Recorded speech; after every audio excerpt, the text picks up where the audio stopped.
use of the internet if you'd like. Oh, don't worry. The internet mistakes are always recovered, or whatever. I don't know words. Welcome, my friends. Welcome to the Krieg Dominion. I am Omar Krieg, your Lord and Commander of the Krieg Dominion, and your host for this, the what are we on? Ninth episode of Along the Frontier, entitled Quo Pro Quid. I actually had to think, but I didn't look at my notes to make sure I got the title correct. A little play on the quid pro quo thing, which will come out shortly as to why. Joining me, of course, are my three favoriteest people on this show. Rodance, Luke, and Kane. That was not in my notes. I just fucking winged that right there. Let's check in with you guys, see what's new and exciting for you over the last week or so. Starting with Rodance, and while I'm doing that, I will definitely not be over here teaching my facehuggers how to sweep and clear rooms. Or facehuggers. They're having a listen. They're enjoying the stupid shit that we do every week. Yeah. I officially woke up with a giant puffball of bad hair day today. So I have given up and I've just decided to embrace that I am going to have bad hair for the next month. Also, you've introduced me first, I think, for every session so far. I probably will just because of where you are on the screen. And I hope nobody is offended or disturbed or anything of that nature. It's just you're right there and I go clockwise. I mean, that works too. Let's see. I'm surviving the new work training. I now do stuff at 4:30 and at 8:30. Rude. Yay. How dare they make you do stuff at your place of employment? Oh my, I'm finally getting use out of the 8 hours a day I spend working. Instead of the 4.5. Nice. Well, so the training is going well. And how much training time do you still have left before you're officially certified or whatever to do your job? I probably have the next week or so of having somebody assigned to me if I have questions. Okay. But otherwise, since I already knew how to do the base level stuff, is just picking up a new section land. Gotcha. I'm now managing the thingies for a new warehouse that runs at 8 p.m. instead of a warehouse over on the other side of the country that runs at 4:30 p.m. Hey, those time zone things are a thing. North-south, but same idea. Yeah, okay. All right, fair enough. You got me on that one. Yep. Luke, what's new and exciting for you, my friend? It's been a week. It has been a week. So just with Larus, we were discussing the whole moving in thing going on. And I tried working in her office, and it was terrible. And I'm sorry, I'm not laughing. It was your presentation. I tried working in the office. It sucked. Yep. But she has like a little office space, and she was so proud of it. She was like, "Oh yeah, I set this all up for you," and I'm like, "Okay, cool." And then when I made it there, I had it was 4 megabits down and 0.2 up. Ooh, I don't know numbers, but that sounds really slow. It doesn't even meet the legally questionable definition of broadband internet we use in the United States. No. Well, he's in Canada. I have so I don't know if that means anything. Down and 40 up here, so I mean, whatever. Okay. So 150 down and 40 up versus 4, 5, and 0.1. Yeah. Not even close. Yeah. So I ended up coming back here, and I'm still here. Ooh. What was that? Because you had to be on Wi-Fi or something like that, or was it just the setup? It's just like concrete building and terrible setup for where the Wi-Fi was, and couldn't get a actual LAN connection or anything. So it was whatever. So just forced to work with the limitations in place. Yep. Always a challenge. Kane, how are you, my friend? I know you had, and of course you don't have to say anything about it here, but you had something of an issue the other night. How are things, and how has your week been? Well, a family member and I ate bread at the same occasion, and we both got sick. And It turns out that having an immune disorder that involves an immune system that's working, that's turned up to 11 all the time, means that I recovered in 12 hours. And not so much she's still recovering. Oh, man. It's been Oh, geez. 1, 2, 3. It's been 5 days. Oh. And this is all just from bad food. Autoimmune club. I will say there is something to be said for only getting sick once or twice a year. But I will say this, when I do get hit once or twice a year, I'm down for about 2 days and I spend another 3 or 4 after that going, I fucking hate all of you. Because that's when I'm like, I can't stay in bed anymore. I have to get up and do something. I have to go to work. I have to do this. I have to do that. And I feel like ass because I'm not quite 100%. I'm like 80%. But that's It's the way it it's is not for that me. I don't catch things at the same rate as other people do. It's that because it's already keyed up so hard Yeah. all the time Yeah. that I recover very quickly. And sometimes I don't notice that I was sick, maybe. Not sure always. For a couple hours. For a couple hours Alright. in the middle of the night while I was sleeping. I definitely ran a fever. Yeah, like I coughed 3 or 4 times and went to bed, woke up fine. I think I might have had a cold for a few hours. Like it's, but Oh, it's man. just going to cost me my intestines over the next 20, 30 years. No biggie. No biggie. Yeah. No biggie, he says. Intestines, I don't need those. Just oh god, I almost said something horrible. I'm not going to that one to myself. Hey, maybe medicine will advance in the next 20 or 30 years and I won't need them anymore. Maybe. Oh man. So new and exciting for me. I have a new vehicle. I got it this past Yes. Thursday. But not everybody approves of. I personally don't approve of the fact that I had to get a new vehicle. Whatever comes from it beyond that is, I respect everybody's opinion or call or whatever, but I'm like, it is what it is. I didn't want to get it. That's the short version. But my car breaking down and having to go through the whole engine repair replace process, this was probably the cheaper option.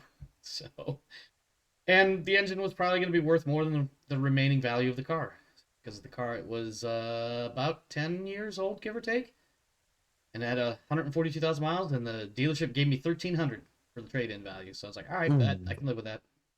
More than I thought I was going to get. I literally thought I was only going to get about $500, if that.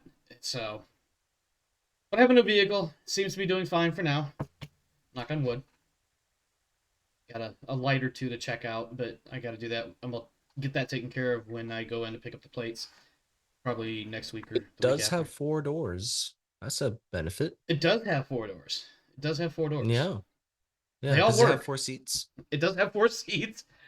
Well, it might be 3 because I'm not sure if the back rows or the back seat is a solid, cushion. If it's a bench. It might be a bench with a couple of headrests. I don't know. I'm assuming it has 4 wheels at this rate. It does. Maybe a 5th one for a spare. No, Well, see, that's that's funny. the common denominator. Yeah, well, I mean, there are 4 wheels at work. There may or may not be a 5th. I'm not sure where. There's only a couple places it can be. Under Basically. the truck bed, typically. Yeah, I was gonna say either under the bed or under the chassis. So, but we'll figure that out. Hopefully not It's when a I need to color. figure it out. What's that? It's a color. It's a color. It is a color. No? The good news is you could probably actually use your spare. Yeah. I can't. I have a full-size spare, but it's also way too heavy, and the jack that came with it doesn't reach up to the axle anymore. Oh, So I man. could end up on the side of the road with a perfectly serviceable spare wheel that I can't put on. Oh my god, that's some bullshit right there, man. How the hell is Yeah. that supposed to work? I just pray to the gods of Kevlar in my tires that they don't puncture. All right, let's go ahead. I'm sorry. Yeah. Murphy doesn't like me some days, but apparently when it comes to my car, Murphy is perfectly cool with never fucking with me. Listen, right now, before you do anything else, you need to find some wood to knock on it and some salt to throw over your shoulder. Do it now. Let's not take chances here. I bought my car in January of 2012, used. It's an 09. It was a lease car, and I have not once since then had to touch the spare tire. Okay, you need to knock on wood again. You're tempting fate at this point. Do you want to know what the best part is? It wasn't until last year I realized I had fog lights. Ooh. I had the car for more than 10 years, only to discover if you pull on the little knob for the headlights, It turns on fog lights. And 2 years before that, after having the car for 7 years, I realized there's a light over the trunk space. It was just off for the first 7 years I owned the car. Well, your bulb got a break. Yeah. I think that evens out with the luck. Yeah. I definitely drove with only the fog lights because the headlights stopped working and hadn't had the money in my pocket yet to go replace them. I drive with my my fog lights on so people know I'm not running high beams. Because people think I run my high beams all the time. God, you have a tall car truck? I'm in a lifted Wrangler with LEDs. Yeah, that definitely that will feel like people feel like drive into the sun when they come at me on the road. Yeah. And they don't realize that I have the power of daylight at my fingertips. My favorite So when they flash me, I'm like, all right, I'll just boop, and I expect someone to crash. One of my favoriteest moments in Iraq on my first tour, we were doing we called them presence patrols until the command said that we can't use that terminology anymore because all patrols had presence in them or some bullshit. We would literally do laps up and down one of the main supply roads. And so we would drive like 6-7 miles one way, hop over, drive 6-7 miles the other way, come back. We just do it like repeatedly. And we had the night shift many times, and there was EOD teams going out on route clearance patrols, and they had on their trucks just a mind-blowing, staggering array of white lights, and they would be bright as shit. So one night, my driver and I, because I was the vehicle commander for my vehicle, and my driver and I were like, fuck those guys. Because the norm was you would dim all those lights when you see an American convoy. And you can always tell it's an American convoy compared to any other traffic out there. Because our lights are just our lights. Because you have a complete set of lights. we have working lights first off in most cases. So my driver and I got the brilliant idea of taking our side mirrors and swivel, because of the way they're set up, you could swivel them around so that the mirrors were pointing forward. Yeah, that lasted a few minutes because the first time an EOD, either EOD came by or in one of our, like, turning our platoon around, the platoon sergeant got on ready. He was like, you fucking assholes, turn those mirrors back around. I digress. Otherwise, we're going to be here talking all night and we're never going to play Alien. So let's get into it. Our first topic, check in with the players to see about talents being rolled for and or added to the character sheet before opening the show proper. I'm all good. Okay, you're good. Well, yes, because you could just hop on a tech support and make it happen. Now. Well, I also spent all my XP, so. Okay. Yeah, I've got 4 shots each to do something with. 3 shots for Warren. I'm not really sure how to increase my skills. It's 5 points. It's 5 points per each increase. So if you want to go, only things that I've already learned. Correct. If you already have ranks in it, you can spend freely. If you have no ranks in it, you either have to have succeeded at an untrained roll during the session, or you need to find somebody who has ranks in it to narratively sit down and teach you so you can get your first rank. And the book says it's supposed to be a shift, which is 6 to 8 hours. So if it's a new skill, you won't be able to learn it until we're back on the ship. But if it's a skill that you either already have or a skill that you made an untrained roll in, like Pike did the piloting roll in like the 2nd or 3rd session, he will automatically be able to get that now if he hasn't already. Okay. All right, I've updated Winston at least. Okay. And then any other talents or anything, or is this all skills that you got to figure out? Just skills. Okay. All right. If you have any questions or whatever, let us know. We'll figure it out as we go. Otherwise, I'm going to go ahead and start with our recap. Starting with, we get a few shots of an amazingly well-executed ambush directed against some UPP commandos. Grenades exploding people. A few bursts of automatic fire. The camera shifts to the interior of the crashed ship, and a pair of high-pitched screeches and the shattering of glass as 2 tiny creatures burst their way from the chests of the 2 remaining survivors. And then we see those tiny creatures skittering off into the dark, disappearing around a turn in the corridors. Outside, Wescott, Watts, and Gannon start extracting the drums of QTC. A menacing, creepy howl and scream as a black lizard alien thing approaches the group from the trees. And in the fight, we see Gannon draw his pistol. In a moment of shock and panic, actually charges the alien, only to be backhanded and tossed against a nearby tree, bleeding and broken, presumably dead. Now, in our last session, for the viewers who haven't caught up, or whether live or on YouTube, it was at about that point in the stream last week where my OBS crashed. So just to kind of recap, we did end there. We didn't do anything else. Mostly because I got frustrated with OBS crashing like that and didn't want to deal with it. The creature did die. Yes, the creature is dead. It did die. Gannon was initially declared dead by the GM, but the GM is a fool sometimes, and the players in their graciousness have allowed the GM to come back into the group as a regular member and not voted off the island, and with the condition that Gannon is not dead. So Gannon is currently unconscious, bleeding profusely. However, Lance Corporal Winston, the team's medic, did manage to pull off a good little medical coup de grace. Yeah, we'll go with that. No, that doesn't work. That's almost exact opposites of each other. Yeah, I mean, minor like, medical miracle. Minor medical miracle, and kept Gannon from bleeding all over the place. Just, a little bit around him, not all over the place. That said, let me pull up my notes. Let's see. Let's see what I'm doing.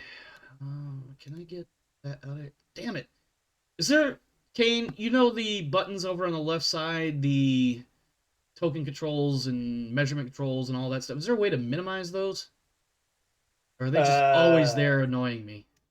I mean, it doesn't take up too much screen space. No, but it's the bleed through when I move windows around, like my journal notes, for instance. I mean, if you select token controls and then select token for your columns, it gives it a smaller profile. I think that's about as small as it'll get. Yeah, probably. All right, I guess I just gotta work with it. All right. So currently we are sitting in such a way that our players are more or less reconvening, I imagine, at this point, at the point where they had buried the QTC. The alien thing is dead. I imagine somebody, probably Pike, has grabbed Gannon, thrown him over his shoulder along with his backpack and the dead alien creature from earlier. Are you going to dual wield the alien dead creatures, Pike? Okay, so I think Pike is actually going to start to struggle now. We finally hit his limit. Pike is going to he's got the partially digested creature strapped to his backpack over his ghillie suit. And then he's got Gannon like in his arms. He's cradling him. Yeah. And he walks over to the one that's on the ground and he's gonna wait for it to finish sizzling.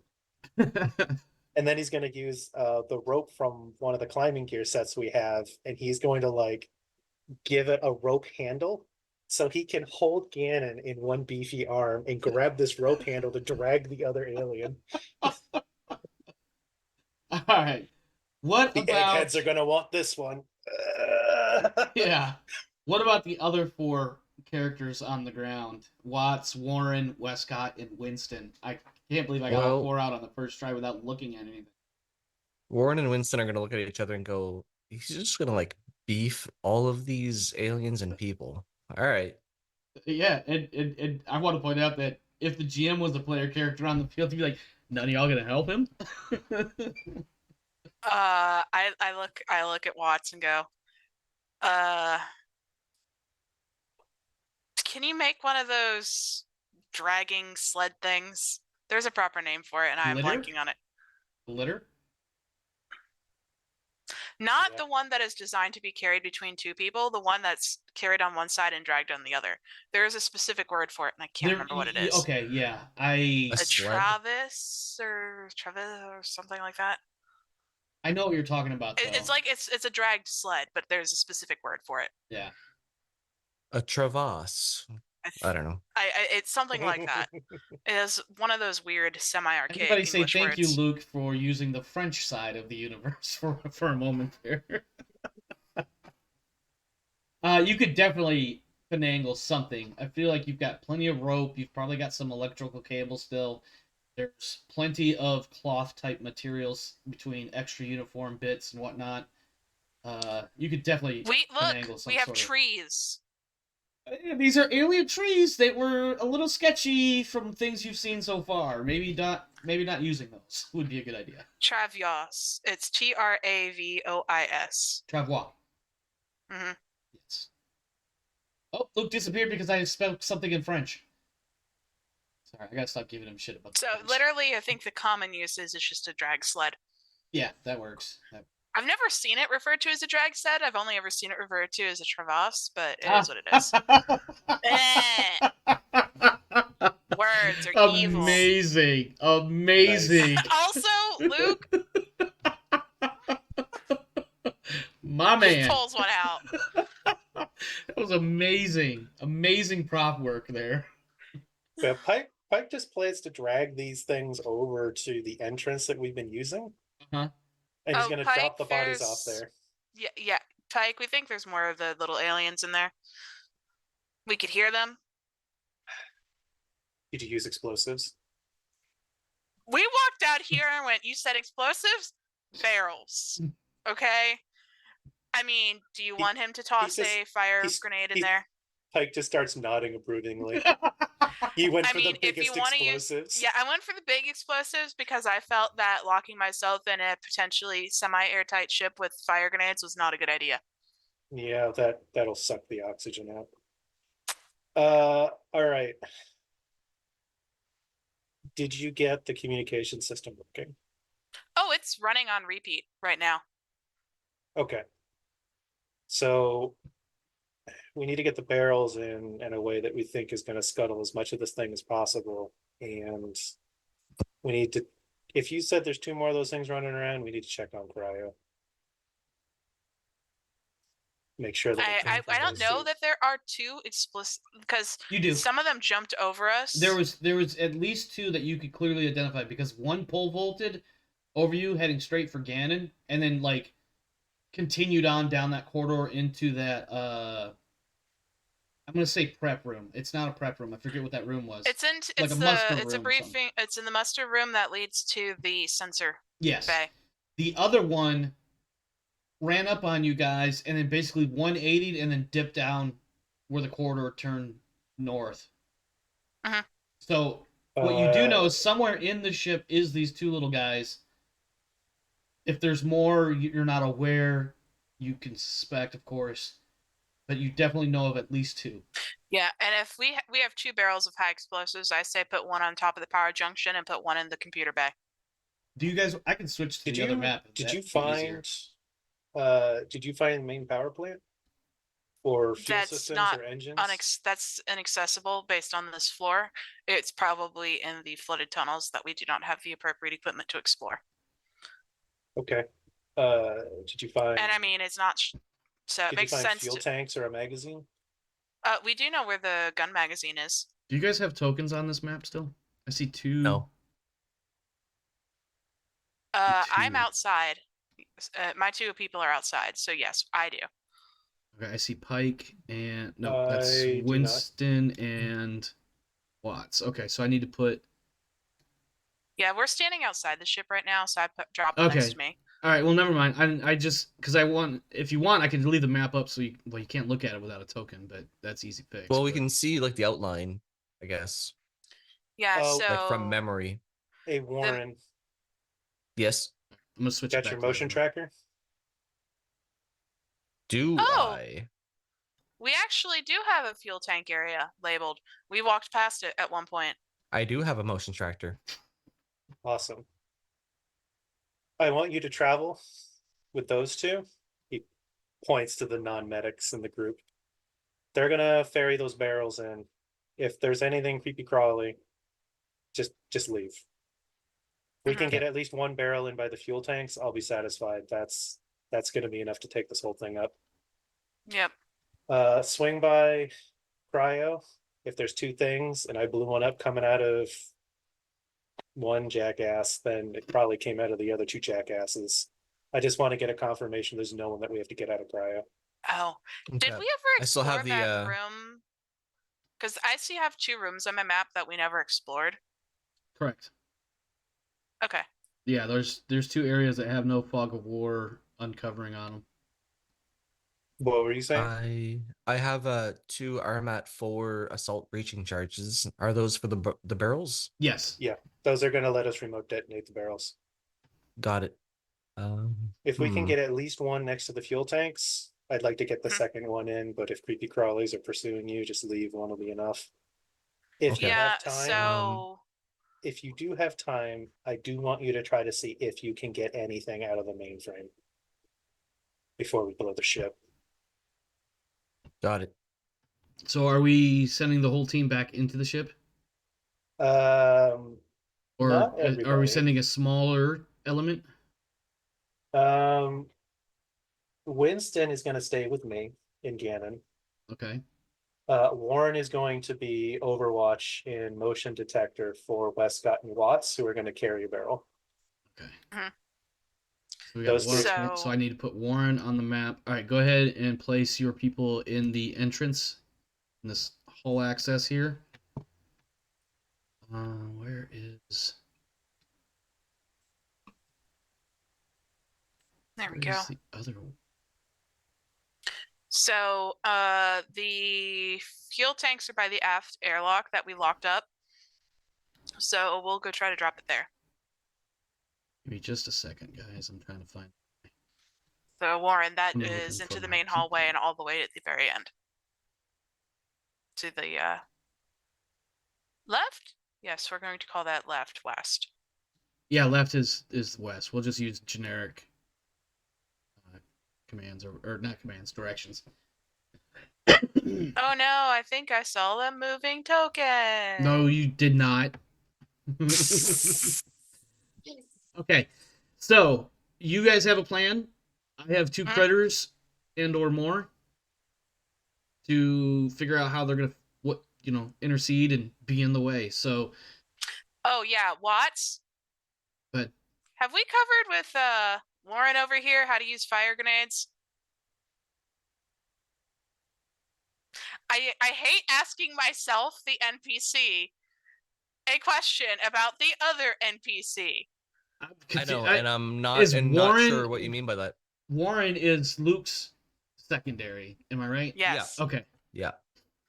So Watts actually has fire bomb ammunition grenades on him. Okay. That I think they get loaded into the pulse rifle grenade launcher. That I'm reading sounds that right. Yeah, that sounds right. You can also pop the top off and push a button, but it detonates as soon as you let go of it, so you will kill yourself. Oh, so it's ask Gorman about that. Well, not Gorman. It was Lopez. Was that her name? Well, Gorman did it. Did he? He was trying to save Vasquez, and they got trapped, and he was like, she put her hand on top of his hand, and they died together. Oh, I thought that was the other machine gunner or smart gunner. No, he died really early. Did he? Drake died when they on the first. He died during the first escape to the APC. Gotcha. Okay. All right. So, do you want to have a conversation between Wescott or Watts with Warren? I look at Warren going, you remember the appropriate? Did they give you the appropriate training for the use of fire grenades? I don't see why not, but also I don't have a talent specifically stating that I can use a fire grenade. I think this is just a role play thing. Do you want to say yes or no? It's a role play thing mostly. Yeah. To not accidentally cook us and die of suffocation while we're stuck in a ship moment. Oh, yeah, I mean, pointed enemy, don't have it so that you guys are in any amount of the area that enemy is in, and we hopefully all walk away. Cool. Watts, hand him one. Let me pull Watts out gives me a death glare as he hands one of his 2 precious fire grenades to Warren. Okay, Oh, also, I would like that RPG back. It's not going to help you inside. Kane, I Um, just want to reference the M18A1 real quick. Front towards enemy. Yeah. It literally says that on the front side of the Claymore. And there's a reason they had to put There that on the is front of a indeed a Claymore. fucking reason. That's like grenade training with rocks because some dumbass drops it on their feet at least once the first time. And then there's so it's a in the military we called it crawl, walk, run. First it's rocks, then it's the training grenades, which just go poof, and then you get the real grenade. Mm-hmm. At any rate, please adjust your peoples as necessary to maneuver. So I dropped my RPG where you were at. We were fighting the ambush. Oh, Kane. do I need to give that? Do I need to move It that needs RPG to be put over? on my inventory, yeah. Can I drag Yeah. it from his sheet to your sheet? I don't have it Yes. anymore. Oh, did you already drop it? Yeah. Oh, well, in that case, then I just got to open up. I was Pike's thing. encumbered. Yeah. Just gotta open All up. right. Well, while Yeah. you're doing that, where did So, you go? All right. yeah, you're walking in front. I'll, I guess. Then, Yep. Where are we going? Power station. just past it, past the next door, past the power station. So, to the Yeah. intersection, past it, and a little more. All right, hold up right there. At that central, Yeah, right where it here. says central access way. Yeah. Basically where you guys are. Let me get this RPG onto the correct character sheet real quick. Yeah. And then I need to figure Because out what I'm just doing. past that intersection is the section of hallway where we need to leave this thing at to have it next to a fuel tank. What was that? Oh, nice. It was a Norcom something or other? RPG? There it is. Yep, I got it. Norcom M5 RPG or something. It was RPG 122. All right, I just threw it on your. Oh, yeah. Okay. And we had 4 reloads and we fired it once, so now there's only 3 reloads. Can you adjust that for me while I figure out what these critters are doing and then how I'm going to adjudicate it? All right, so 1, 2. I got a motion tracker. Okay. Well, give me just. Which is awesome. Yeah. All right, so give me. Call me crazy. Using that motion tracker, you don't really need a skill roll to interpret its results. Am I right? You just make a power roll when yep. you're using it Okay. to see if you run out of battery yet or not. Oh, that's amazing. Go ahead and make that power roll, and God, this is gonna be fun. This is gonna be so much fun. But I mean, it's like the battery rolls for like 10 to 15 minutes of usage. So yeah, I don't know how to roll power. Let's see. This is Warren, correct? Yeah. I don't have the power button. Yeah, you I do. have power and I have 6. Oh, is that a bug or something? It might not be a power item because I know Watts has a power torch and it auto added an item entry into the same section where the supply of food and water was. Okay, I just re-put it back and there's still no supply for power. Let's Warren look at has the actual. Warren has the 6 on there. All right. Inventory. Motion tracker. Do I just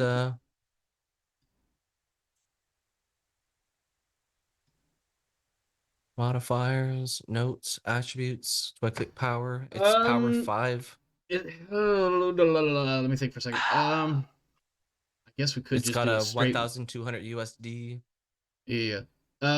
Give me in the rules. I have the book right in front of me, but it might take a second to look it up.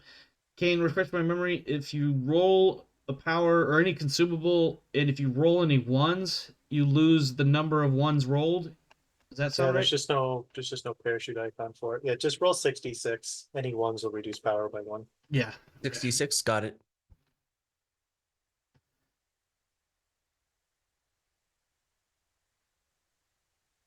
Oh, I guess I should probably flip this over so people can see that. I don't know why roll 66. I don't know why it zoomed in so far. Roll 6d6.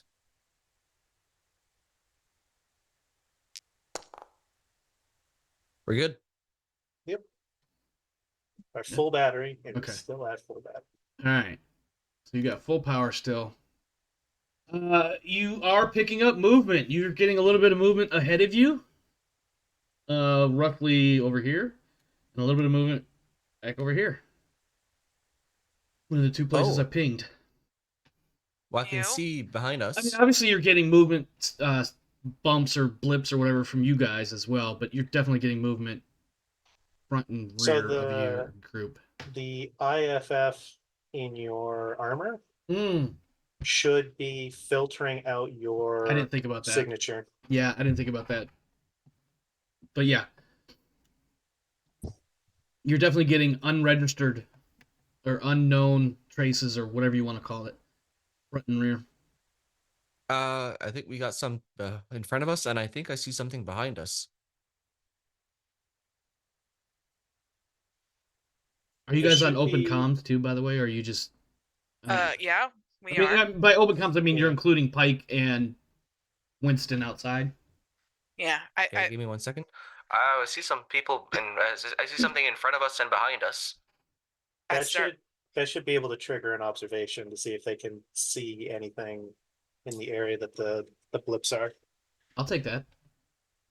Okay. Anybody that wants to make an observation roll? I guess it'd probably be me, right? Well, either it's definitely a cue that behind. It's definitely a cue that any of you can. Yeah, make I don't have a good observation if you want. Yeah. Anybody can make it as long as it's not in combat. So Watts rolls a stress. I forgot to switch over to Foundry real quick, but Watts rolled a stress. He has. Okay, I think he's fine. More panic. Oh, dropped item. Well, he was already panicked from last session, so. Yeah. Thank you, buddy. So, but with that success, he knows that he knows where the danger is. Yeah. If there's any that he can see. Unfortunately, Watts is also about to lose something. Are you going to be cruel? I don't know what you mean by cruel. Oop. You definitely hear something sploosh in the water. Poor Watts. Well, let me rephrase that. You have the opportunity to make a what's the word I'm looking for here? Observation roll to see if you noticed that you dropped something. But that may or may not cause some stress for you. And the others can as well. In fact, if you get multiple successes, anybody else making an observation roll right now, making Jesus Christ. If anybody else is making an observation roll right now and they get multiple, they may get the chance to. Or you feel happy? Yes, thank you for just cutting the shit. I can't even fucking talk. My God. All right, so Wescott, which way are you looking? Forward? Yeah. All right, you notice that right around this corner here, I'm going to move him straight into the line of sight, but let's just imagine he is actually like almost literally poking its head around the corner to see what's coming and not right up in the middle of the hallway there. Mm-hmm. You also, with your additional successes, do hear, unless you choose to use a different stunt, you do hear the sploosh of something hitting the water. Like, not behind you, but like basically right next to you. I'm not particularly worried about the door wench that just hit the water. The door wench? I know what fell off the character sheet. Okay. It was on my sheet to begin with.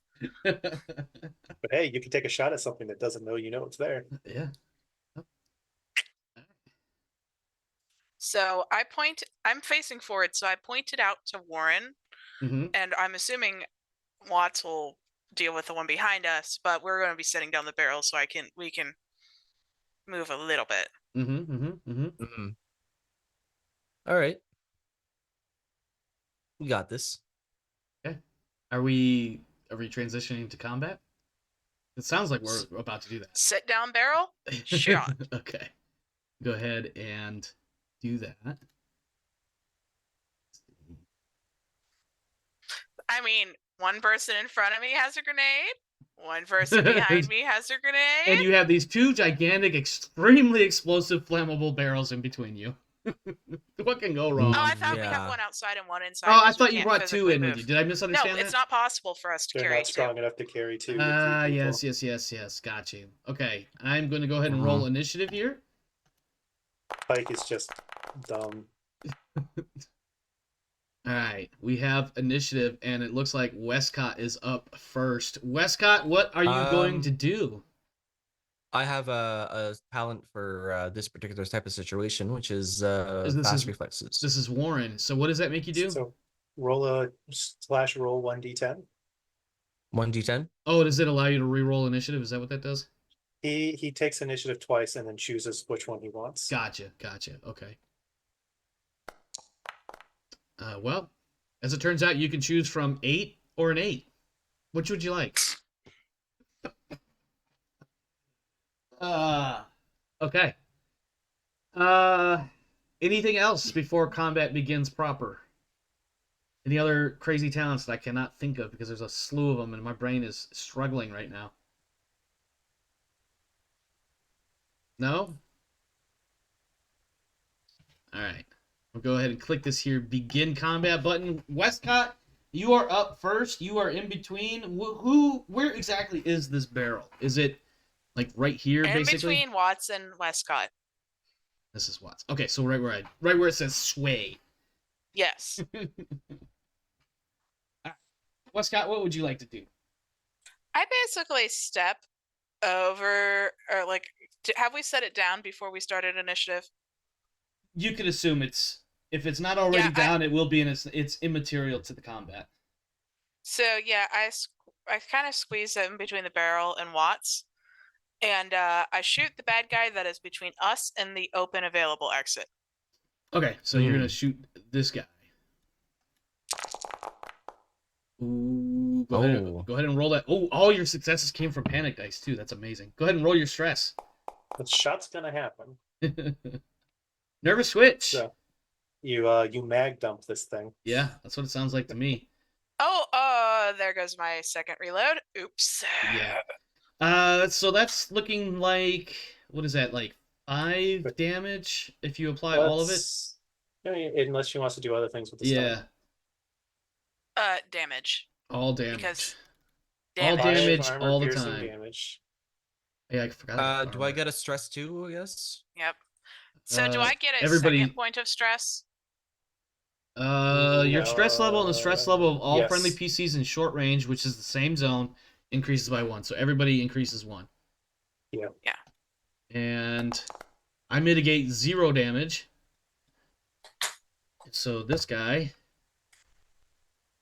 is now dead. So which one is he? Sergeant Pike! Are you gonna call that on the radio? Sergeant Pike! Sergeant Pike! I hit something. I killed it! That's a great way No, to end up that's on actually the range. first thing she actually was successful on in protecting her people and was shooting the one between us and the exit. Yeah, no, that was a good one to go for too. Watts, you are up.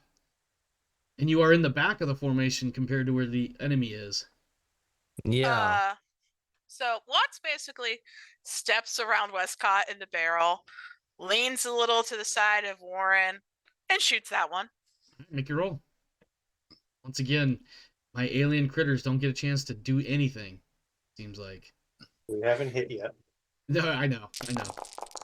Ooh, there's some panic dice. Please push its initiative down. Huh? Well, we got to do the stress roll first. Yeah. 2, more panic. Frozen by fear or stress for 1 round. You losing your next slow action. Your stress level and the stress level of all friendly PCs in short range increases by 1.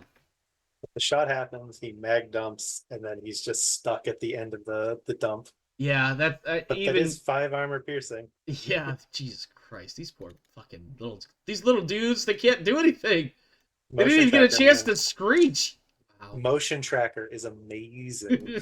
All right, I don't even know why I'm doing all that. I could just mark. Yeah, I'm up to 6 stress right now. All right. Well, wow. That ends the combat effectively. There's Cool. Well, nothing left. Wescott over here takes a moment, breathes in and out, and tries to calm Watts down. I feel like hearing this going on over the radio, Pike pulls out his flask and takes another sip, and he's just totally chill. I was wondering, like, is Pike gonna get like a little antsy because he's not in the action? He's hearing contact reports. He hears the gunfire. But And he then heard all gunfire is calm. before he heard screaming, so he's like, Click. He Sergeant Pike, heard gunfire would you before the like screaming. a small critter that is only shot instead of exploded? Click. I love how Oh, he's just man. collecting a bunch of dead alien body hey, parts. the eggheads are gonna want all the samples we can get of whatever the fuck this is. If you can grab it without hurting yourself, bring it on out with you when you're done. Click. Yes, sir. Or yes, Sergeant. And then Alright. I have wave Warren to continue on so we can drop this. Oh yeah, Warren, here. Take this take this spare wire and use it to like use it to like loop around the body and drag it out of the way, so when we walk through there with the barrel it doesn't touch the acid body. All right. That's a And great use idea. the wire so it doesn't burn your hands. All right. I want I Warren. also want to just note, because it's funny, that Pike sipping his flask outside means that he just hit 0 stress. Okay, look, I have counselor. Can I, as we're doing this, because it's a standard like slow action. Wait, can I use counselor outside of combat? Well, you're I out of think combat now. I think you have to use it outside of combat, don't you? Before you. No, Before it's you. specifically worded in such a way that I can use it. Go ahead. Once per turn, you can use the command skill to reduce the stress level of another character within short range. For each success you roll, their stress level is reduced by 1 extra step in addition to the default 1 step. You cannot use this talent on myself.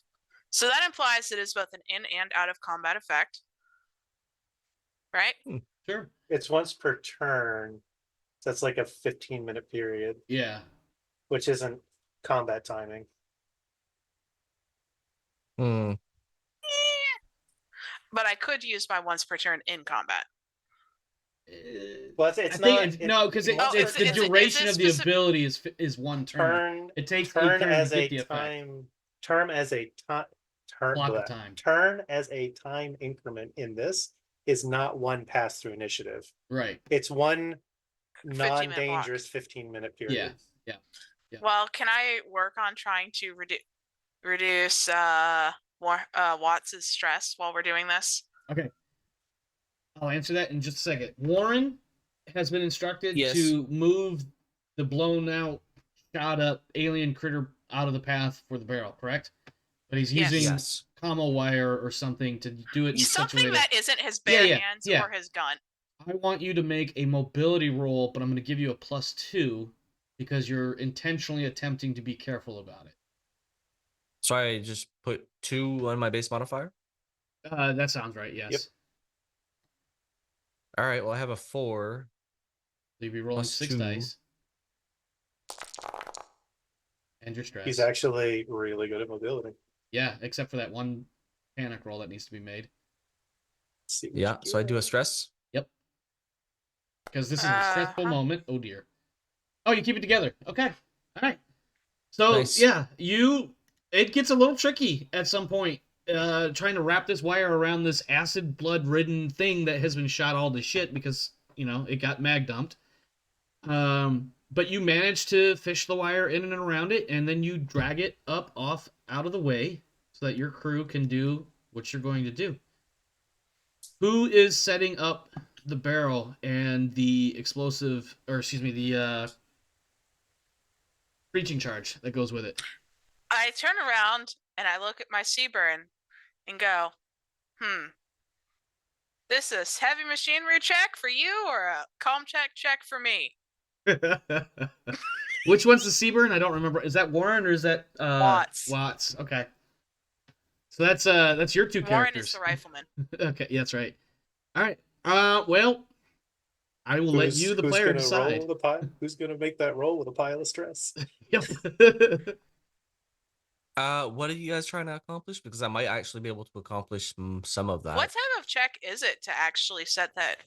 So I will allow, as you suggested, either heavy machinery or the comms tech roll. I think I it's see. intended to be heavy machinery. I think. Yeah. You know, that's a great I mean, question. I would think it would specify in the entry for In the the CMON? particular. Oh yeah. I'll just make a GM call. I will allow you to choose which of the two you would like, because either can be, in my mind, equally applied.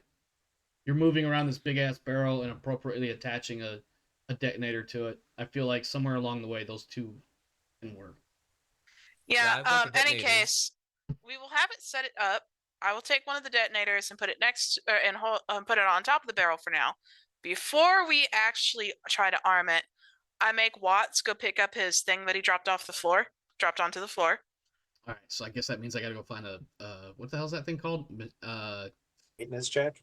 Maintenance jack. Maintenance jack, yes. And who was it that lost it? Watts? Yes. Yes, he gets his door wench back. Nice. Items. There it is. Maintenance jack, and that is under equipment. Actually, I don't know why I'm doing that. I can search. Maintenance jack, and it is in your gear. All right, and then Wescott is doing it and making them stand watch while she's doing it, because frankly, she'd rather do the dangerous thing, and they're better guns. I can live with that answer. Go ahead and make your roll when you're ready. My soul hurts. Oh. Oof. Go ahead and roll that panic. Got the success as long as you don't cancel yourself out. Yeah. Drop an item. Okay, I should well, make at you least drop you the did it. fucking explosive. Oh, no, that'd be hilarious, though. Okay, let me pull up Wescott and see what I'm going to pull off of her shit. And while I do that, let me switch this back over so not everybody sees what I drop. Let's see. Oh, yeah. Yep. Oops.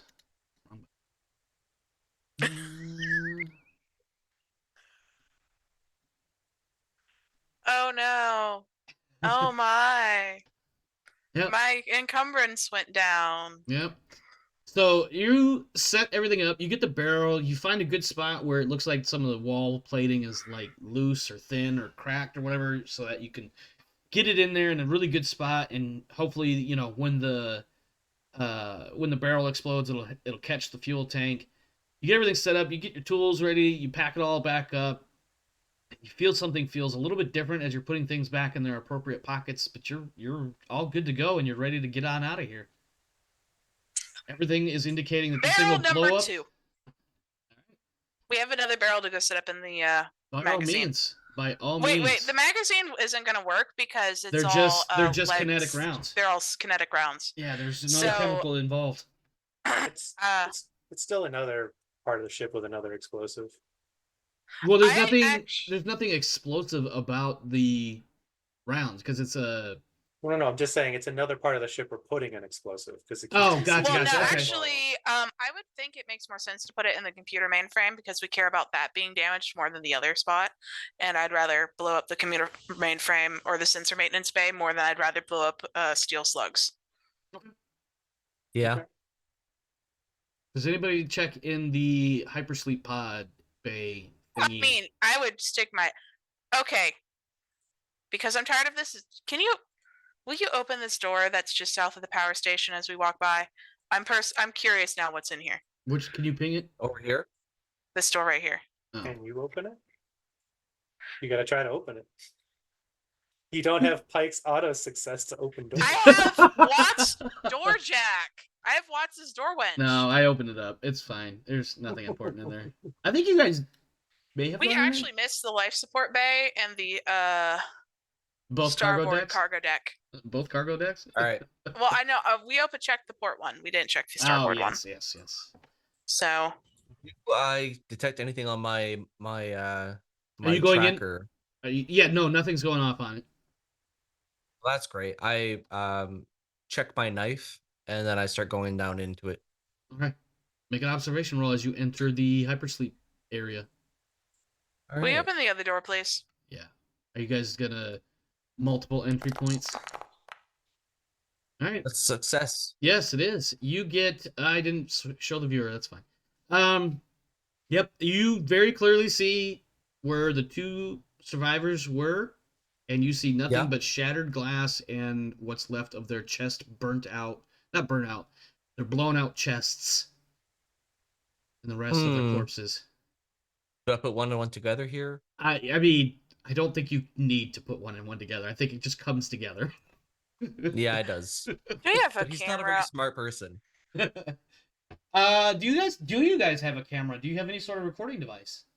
I know in Aliens We you got the guys have cameras running. the helmet cams, right? Yeah. So yeah, you probably want to go and make sure you get a good clear shot of the blown out chests inside the sleep pods. Yep. And then go and retrieve the second barrel. Yeah, we bring the second barrel towards the computer mainframe. Okay. And then, Sergeant Pike, is there any particular information you wanted off the computer mainframe? Yeah, anything you can get. I don't know if there's anything of value on there, but I want to take a look before we blow it the fuck up. Okay, so in this case, Wescott will be making a comms check on the mainframe. Okay. And Watts will be making a heavy machinery on the barrel setup. Okay.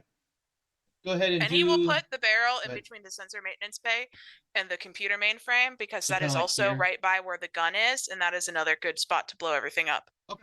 Kind of centrally located as best as possible. All yeah, right. Between the next three things that we want gone. Okay. Go ahead and give me that comms tech for the computer mainframe. At this point, can I say that Wescott has done enough time to give the counselor role for Watts? I think if you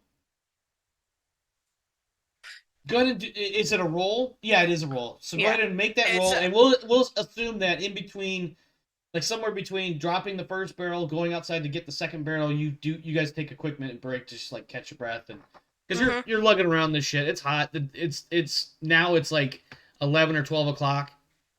We dragged the other two corpses outside for Pike's collection.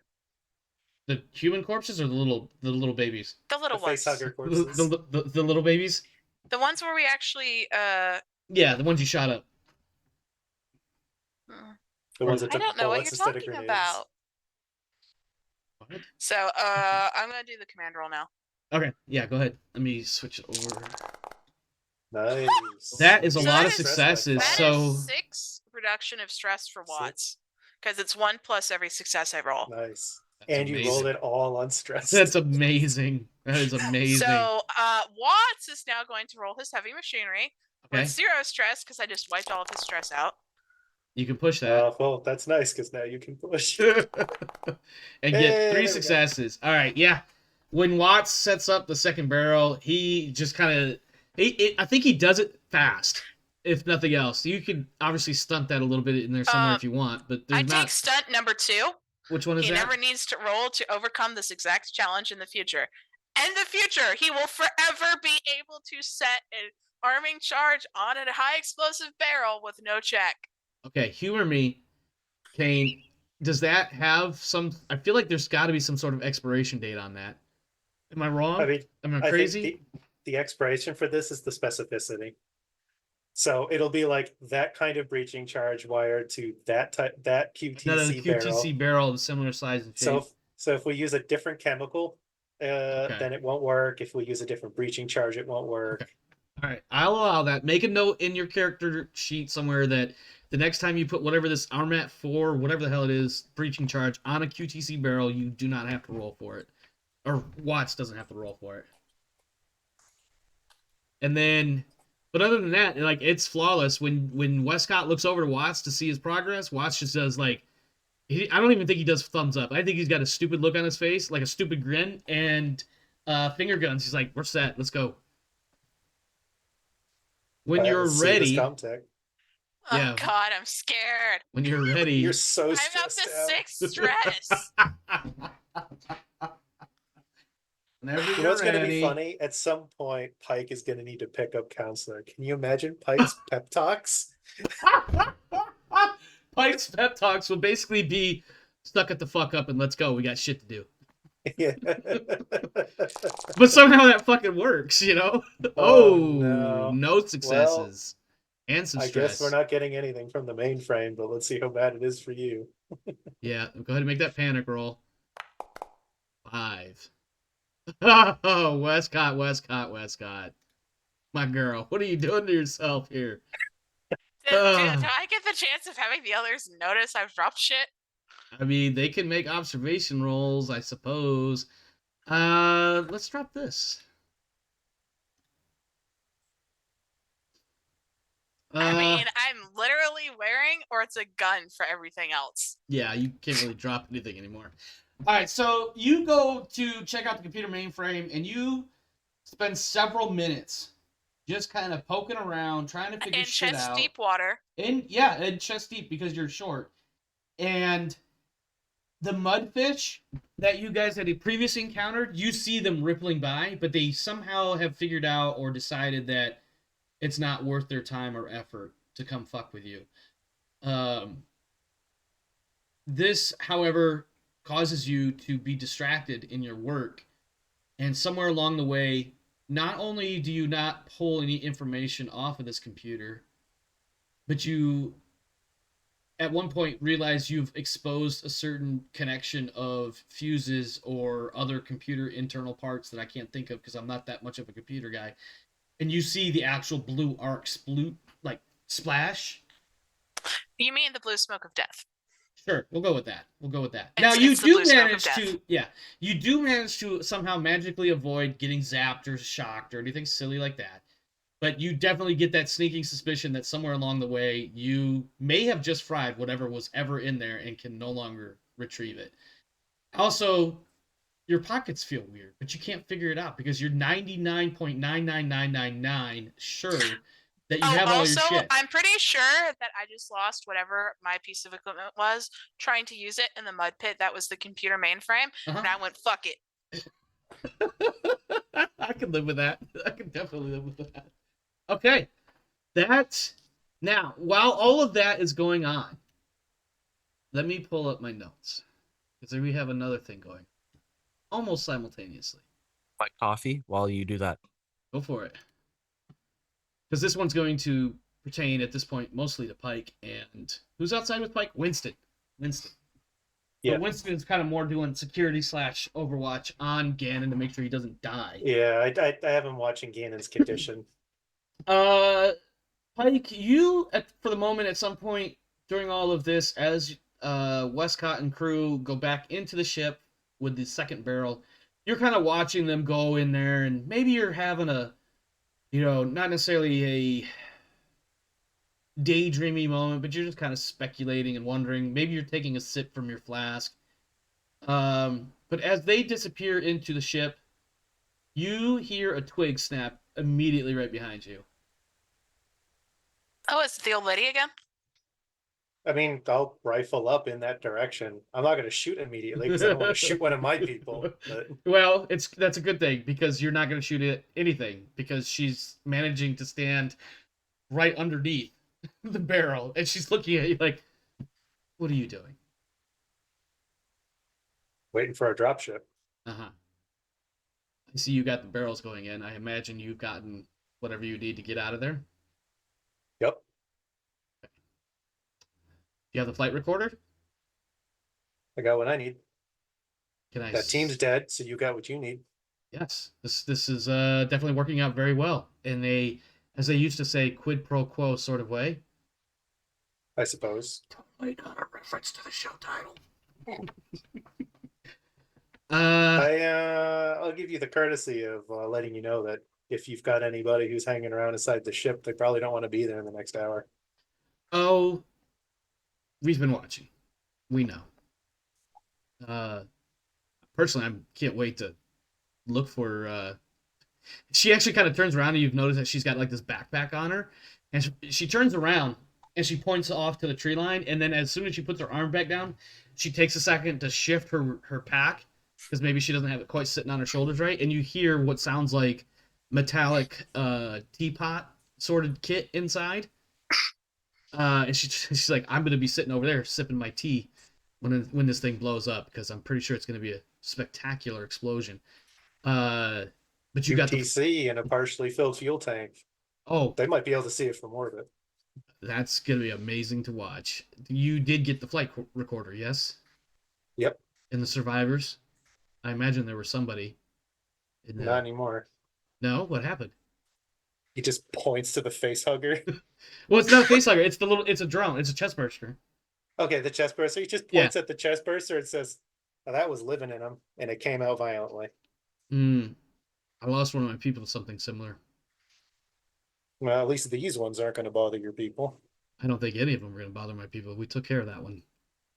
One got away, but and then she points at not the one that you have strapped to your back, but the one you carried or dragged. And she's like, but you took care of that one, I think. My math says that all the numbers are adding up now. That sounds like good news for your folk. It sounds like amazing news. And then she takes her pack off and she sets it down on the ground. She starts rummaging through it and she pulls out a flight recorder after a moment. And she says, this is what you really want. Not that one. The story to go with that? Yeah, this is the real flight recorder. That one, we put that one in there to hoping that you guys would never come back. So this is the one you're going to want to take back. Did you find anything on the commandos? Does this look familiar to you from times past? And I'll hold up the patch. She says no. But from like 30 yards away, completely invisible as far as you can tell, until you look super hard, somebody says Black Rose. And then they say something else in Sino-Vietnamese, which is not a thing. Because I can't remember. By the way, just out of character, Black Rose is something I made up. So if you're looking it up, it's not going to mean anything. No, I'm just adding it to my notes. Okay. Yeah, Black Rose. When you look at the emblem, it is indeed it. You may not have looked very hard at it recently, but it's definitely like a. It's definitely blacked out, like tactically blacked out, but it's definitely got the imprint of a rose, and then a slight color grade variation from the stem and the petals.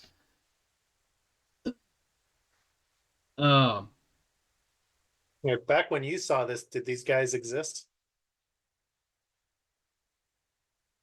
Out of character, I'm going to ask for clarification, so I know what you're asking.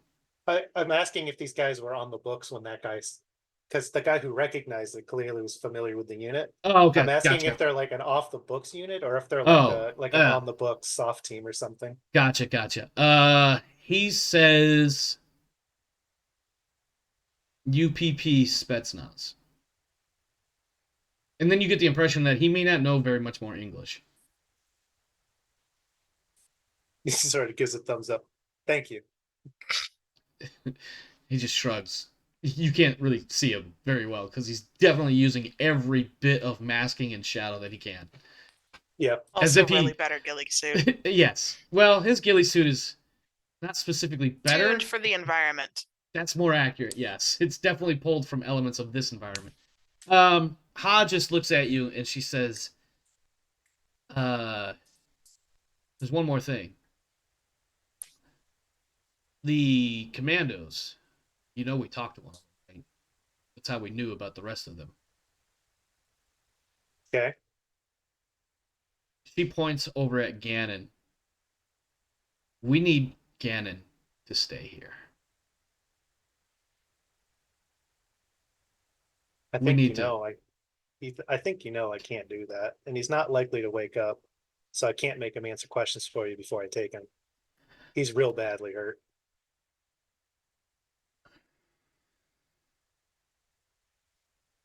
What is it you need from him?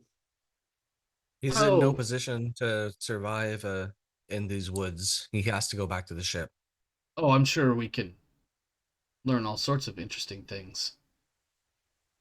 Well, I can't leave him here, but it doesn't mean we can't come to something beneficial. When you get I think she spends a moment like deciding in her own head on how she wants to address the situation, and she takes a moment and she thinks about it and she says, "Go then, and never come back. And when your friend wakes, ask him about Darkstar. Ask him about Life Force."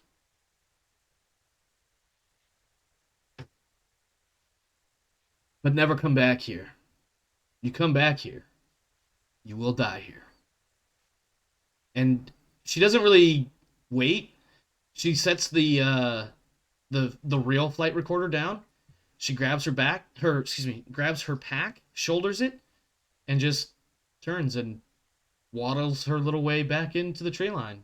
And you never see her partner follow her. Oh, I was gonna try to call something out. Well, I mean, you could attempt to call something out and see if you get a response. Would it make things easier if you were all dead, so no one's here to find you? She definitely stops at that. Because I don't know if she would His gun is understand like- this. Well, like I don't know if she would understand his the gun's subtle down and English, everything. like the subtle, like I don't know if she understands English enough to catch the subtle nuance in those words. She's like, "Are you threatening me, Master Jedi?" Sorry, let me get Star Wars out of here. I'm just saying, if people are going to be looking for your, if anyone's going to be looking for your people and anything you guys might know, it might be easier if everybody thinks you're dead.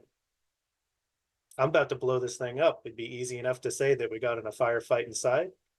I killed your people, blew up the ship. That's why there's no bodies. Nobody comes back for any reason. This planet has no value to anyone who doesn't live here. You hear the other person speak in rapid fire pseudo Sino Vietnamese.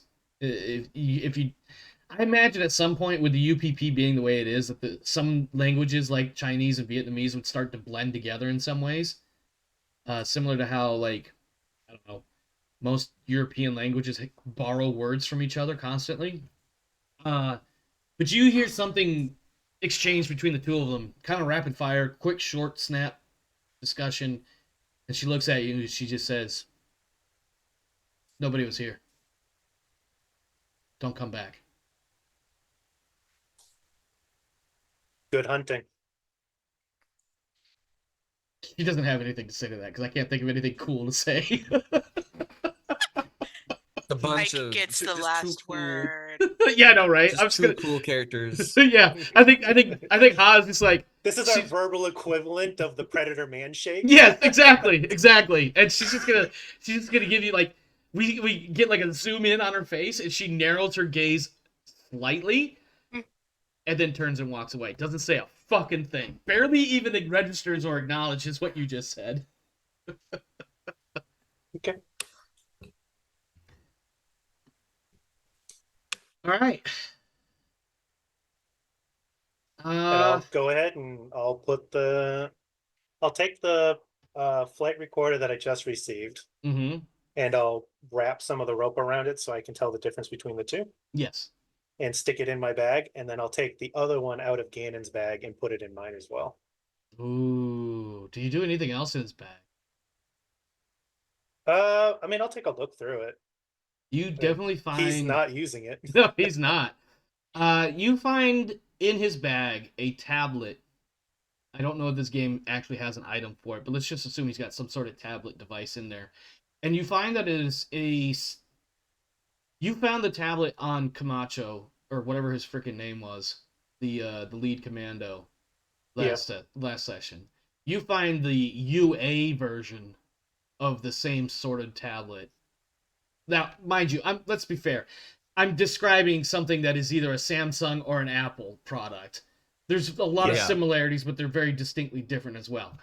The tough book version of an iPad. Yeah, sure. But you do find his tablet, Ganon's tablet, in the bag as well. This is the one that he was doing his whole find the beacon and all of that, right? Yes. He was using the tablet. Yeah, he was using the tablet to tie it in. With his PDAT and the pups and all that stuff. It was all networked together at some point. Okay. I want Gannon's pups so bad. Yeah, those are going back with him. Yeah, I wouldn't say that, but in my mind.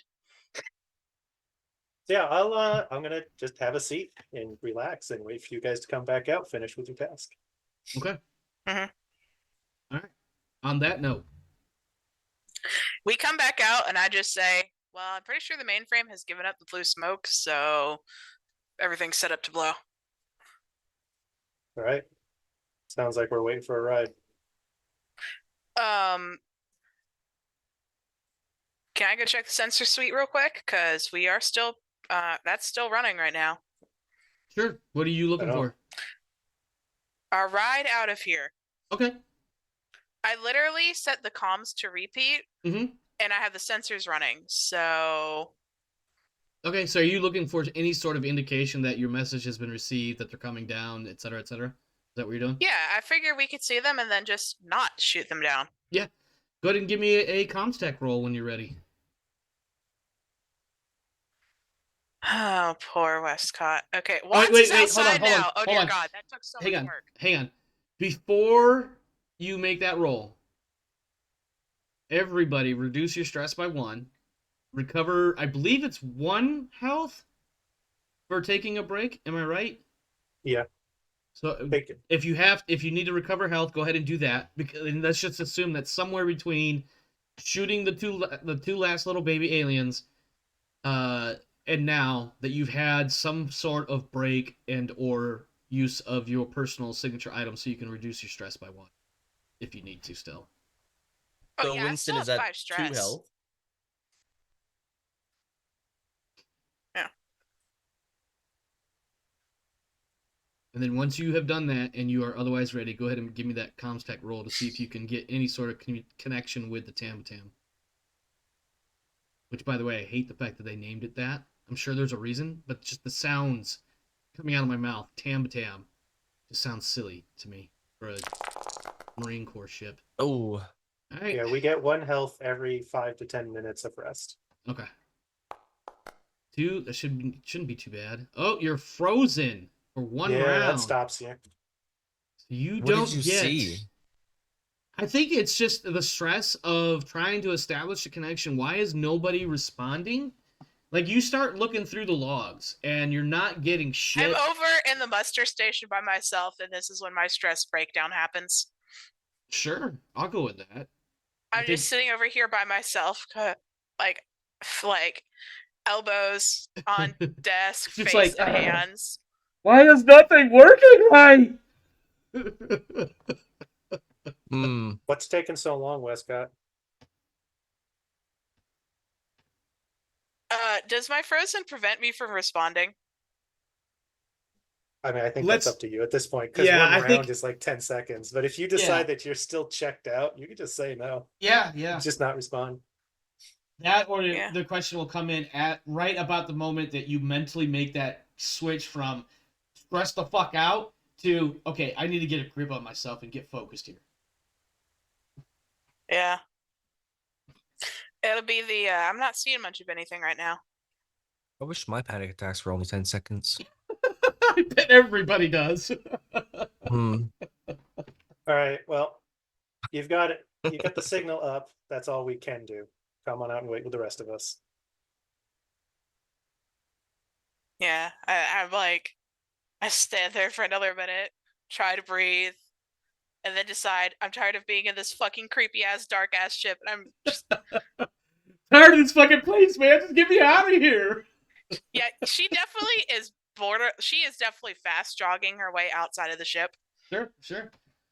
All right, let me go ahead and switch the scene here visually. So yeah, Pike. You have an Pike will exploding ship graphic? Pike is going to have everybody sit down. I wish. Yeah, I imagine you guys are all like here. You guys are all somewhere like up here, up on the ridge line above the ship at this point. I'm going to have everybody sit down in a circle. No, I'm gonna do one better. I'm just gonna walk up to the gaggle and say, "Everyone, take a knee." Oh God. All right, who's taking the shot? So I take Who's the taking knee. the group photo? The group photo for this Do while you the ship is more blowing up in the importantly, back. do you have everybody pointing out? no, because we're having a talk. Okay. I mean, my camera's going to be looking at everybody, including Gannon, laying out in front of the ground, laid out. So I guess if we wanted a team picture of the suck, there you go. Yeah. We just take it from the combat footage. So there's a detail we're going to change in our after action reports. Yeah. The locals, they weren't here.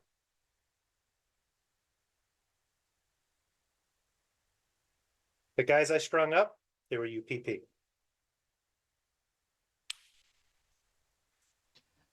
I want Winston to make his light side dark side roll.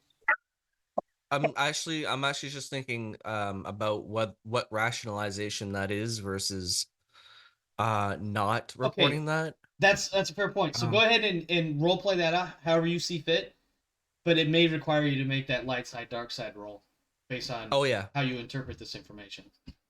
So I want him to finish his speech, and I'll interrupt when I need to interrupt. Gotcha. Or was that the whole speech? I don't know if any of you know anything about this planet or what happened here, I don't know, about 20 years ago.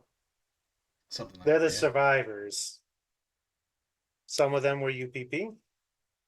Some of them were 3 worlds. Some of them were UA. They were left here to die. Those are the survivors and their children. They've got no value to anybody. And they survived all this time in this bullshit jungle. They deserve some respect for that.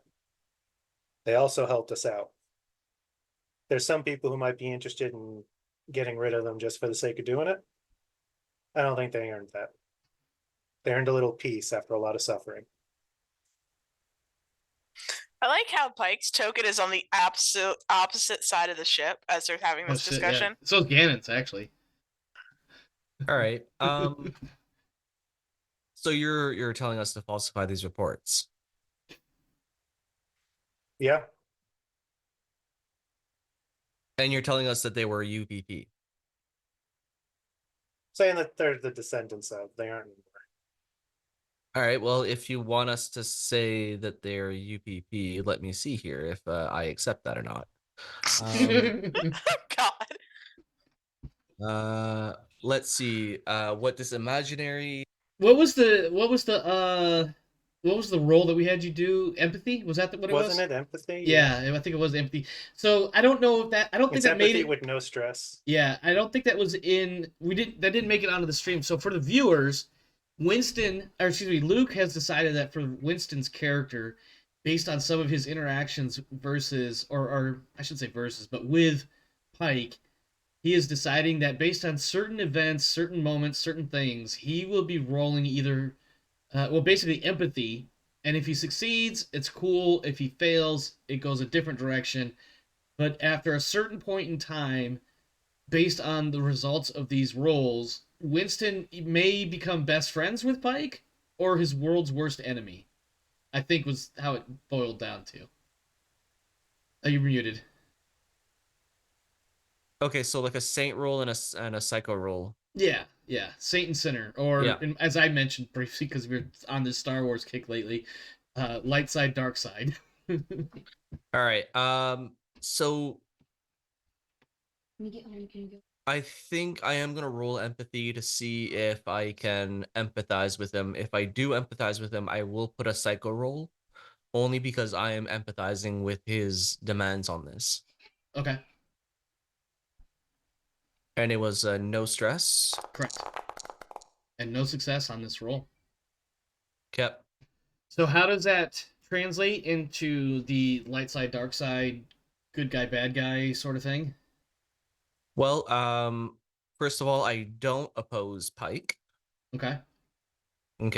So every time that I don't oppose him on one of these things, I get closer to understanding how he functions and his killer instinct and stuff like that. So even though everything that he said was very reasonable, it's still one more step into his world versus mine. So, in short, Winston is Pike is corrupting falling. you. Yes, Pike is corrupting you, and you are soon going to be his Darth Vader to his Palpatine. Yeah, and I'm currently at 1 roll for Saint and 3 rolls for Psycho. Nice. Okay. Yeah, I only need like 2 more. Before you 2 just more up and buy failures. Merciless with him. Yeah. I Yeah, want, no. and because it seems only fair. Now, let me rephrase that. Kane, I would like you to make a similar roll, and here's my justification, and I will take feedback before we commit to whether or not you're going to make that roll. I get the impression that Pike is a little bit murdery, psychopathically, and is motivated by murder for the sake of murder. And here he is effectively making moves to protect these people. So Pike isn't a psychopath. Pike was raised. I didn't assume he was. Pike was raised he was raised numb to violence. And he was juiced and conditioned to be aggressive, which is why he is so like why the ambush was so aggressive. Like all that stuff is like violence doesn't bother him in the slightest. And anybody he's decided is somebody he is going to kill, he does not care how he kills them. They get to die because he decided that it's their time to die. So, like with the old lady and some of these other people, he respects them as other hunters of men. Okay, and now that actually makes a lot of sense when you look back to his final statement to her. Good hunting, or whatever exactly it was. Yeah, good hunting. Yeah. Yeah. Okay. All right. Well, in that case, I'm not going to make you make. Thing. I'm not going to make you make a morality roll there. So. I guess the difference between Pike and Winston in this sense is that Pike was brought up in that kind of mentality, and he was able to justify it and properly work into it. Winston is being corrupted. Yeah, Winston was brought up in a otherwise normal upbringing, and this is all alien. Not to make a pun here, but this is all alien to him. This is all foreign. So, now Winston has to rationalize. He has to make it make sense in order to accept it, and then be able to figure out what the proper course of action is moving forward for himself. That makes absolutely perfect sense, and I love that character dynamic. Everything else could go in the report. The guys I strung up, go ahead, put them in the report. They were UPP guys who were here for the same thing we were, just like the commandos we killed.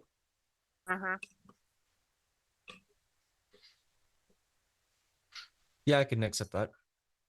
Yes, Sergeant. All right. Is there anything else you want to tell them? Because you had this conversation and Winston was present, but the other 3 were not. There were other words and things said that. I mean, so on the one side, like hearing that Gannon lied to us is not surprising to Pike. But as far as Pike's concerned, that's stuff we weren't supposed to know about. Compartmentalization is what I'm hearing. It's just like, well, that's classified. We weren't read in on that. So, if I don't want to breach protocol. Right. Now, Winston, on the other hand, definitely heard the words Life Force and Dark Star, and somehow Gannon is in the middle of it all. Yeah, he's trying to figure out if he wants to divulge that, but he's still kind of scared of Pike. Fair enough. Mouth shut it is. I do want to toss the UPP tablet to Wescott. The one you picked up off of Camacho or whatever his name was? Camacho. Yeah. Okay. How's your headspace? Can you work on that now, or do you want to wait till we're on the ship? It's better to wait till we're on the ship. These are probably encrypted, and it's better to use the tools on the ship. Okay.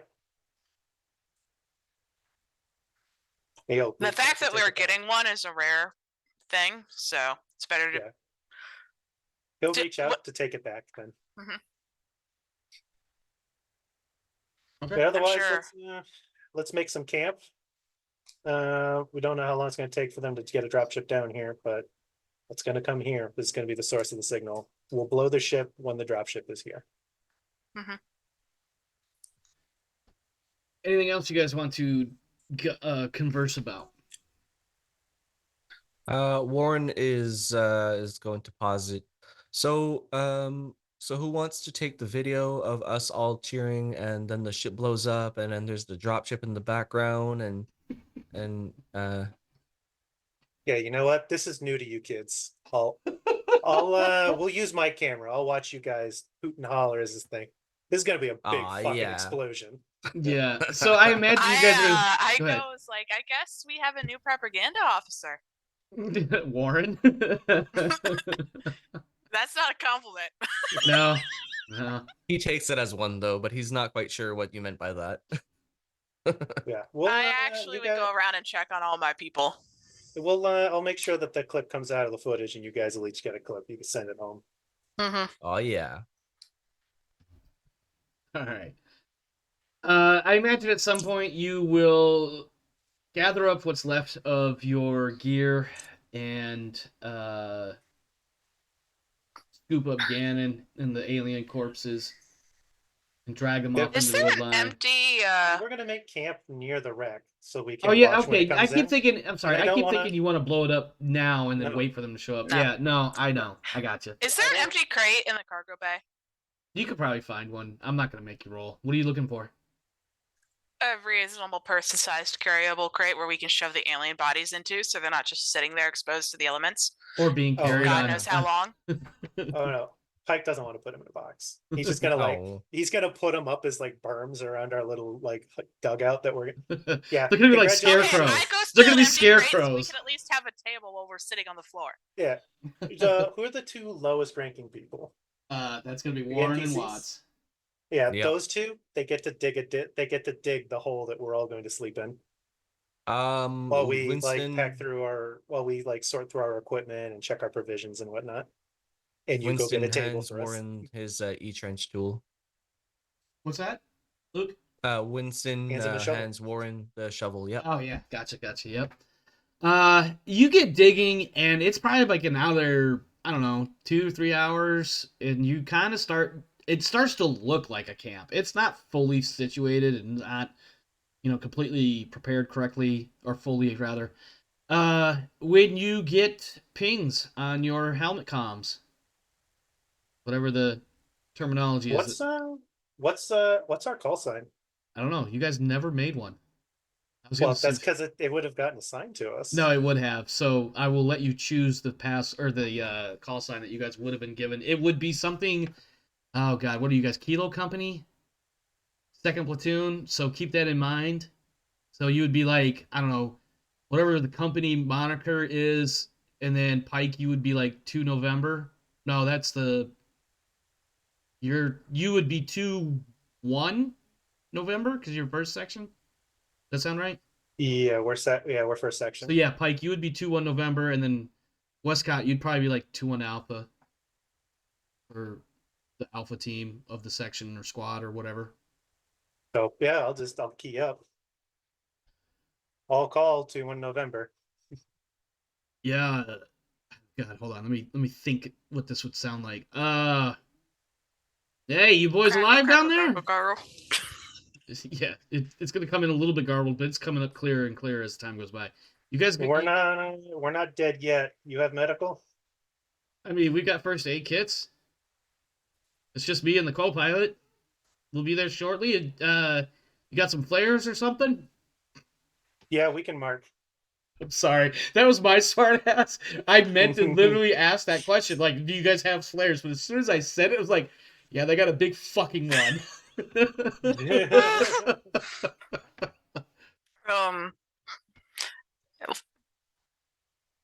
First class Watts. About what is the explosive radius of a QTC barrel mixed with fuel, like spaceship fuel?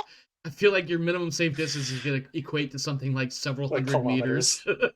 Yeah, it's going to be a lot. It's going to be a big one. And you're probably going to want to be low to the ground so the shockwave doesn't knock you down, or decompression or anything like that. It blows out your eardrums. Yeah, we can, I asked that to Watts, and then I very pointedly turn and look at Sergeant Pike. Yeah, we can mark. All right. Do you have any hazmat on board? We got possible acid. I feel like they would have to have some sort of hazmat materials or suits. It'd You be in the mentioned that super you marker. have, like, do you give them any sort of information to work with as far as what they might need? I mean, I don't want to say too much on the radio. I just say that we Yeah. have possible acid. Okay. Are you looking to contain or are you looking to transport?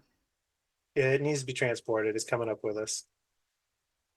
I think you can like picture in the back of your head. You know, when you talk to somebody, some people have the ability to like they can visualize certain aspects of what that person might be doing or what they're talking about. And I think you can almost envision the pilot doing one of these. Yeah, I think we got some stuff back there. All right. Do you have an ETA? We can get in the open for you. Let me see your mark. I'm dropping below 100,000 feet. Be down shortly. Maybe 20-30 minutes, depending on where exactly your mark is from my location. We Just have to. Go straight to the signal. Straight to the signal. What am I looking for? The emergency beacon that's telling them to come pick us up. Mayday, I think mayday. okay. Yeah, I forgot about that. He just responds. He responds a small frigate. A small. That doesn't make sense. Okay. It will when you get closer. Okay. Well, I'm dropping below 90,000. I'll be there in 15 minutes. It's literally like our call sign, mayday, mayday. Our call sign, mayday, mayday. Y'all's call sign might be killers, not kilo, killers. Oh, I like the idea that Pike has chosen Reapers. There you go. Reaper 2-1. Yeah, I like the idea of Reaper 2-1. There you go. God, that sounds like a badass tattoo if you had any context to what it means. Reaper 2, mayday, mayday, Reaper 2, mayday, mayday. It's on repeat. Okay. Yeah. So I imagine you guys are going to exfil the area in the most robust manner possible. Yeah, blow this fucker up. I want to take I want to set it up. So, and I'm going to talk to the pilot about it. Go for it. I want to talk to the pilot about it. We get all this stuff secured so the crew chief is happy. But I want to have my guy standing at the top of the ramp with the ramp open. So I can video them down to the ship. So as we're starting our upward descent, I'll blow the ship. Oh, so the explosion, my Marines are all in the shot and we're flying away in the drop ship. And that's all framed in the view of them standing in the back of the drop ship. That's, you know what? Because all the aliens are dead and I'm not going to have anybody's skulls split wide open as you're entering the drop ship. I guess we could do that since you killed all of my babies. You sons and I of feel like bitches. there's no way this pilot does not know Pike. This is, I forget her name, but there's a named NPC that is your, I guess you, for lack of a better thing to call her, she is your assigned pilot for your section. So yeah, it's that one. It's a female. Yeah. I can't remember her name off the top of my head without looking. Yeah, they're green. This is their first combat. They need a good shot. She gives you, as I imagine at this point, the drop ship is set down. You guys are securing all this stuff, getting ready, and she just gives you that look like, fucking newbies. All right, whatever. Just, you got 5 minutes.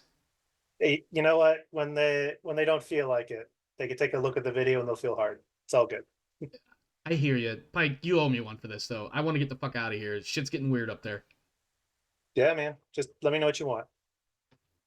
Get your teams. Get you guys set up. Let's get out of here. Drag the bodies on. I'm like, and then you get the look of, and then you get the look from her, and she's like, "What the fuck is that? What even is? What are you bringing? Oh my god, Pike! This is why we have quarantine rules, you know." Well, they're dead, and this is the acid threat. So where do you want me to put it on?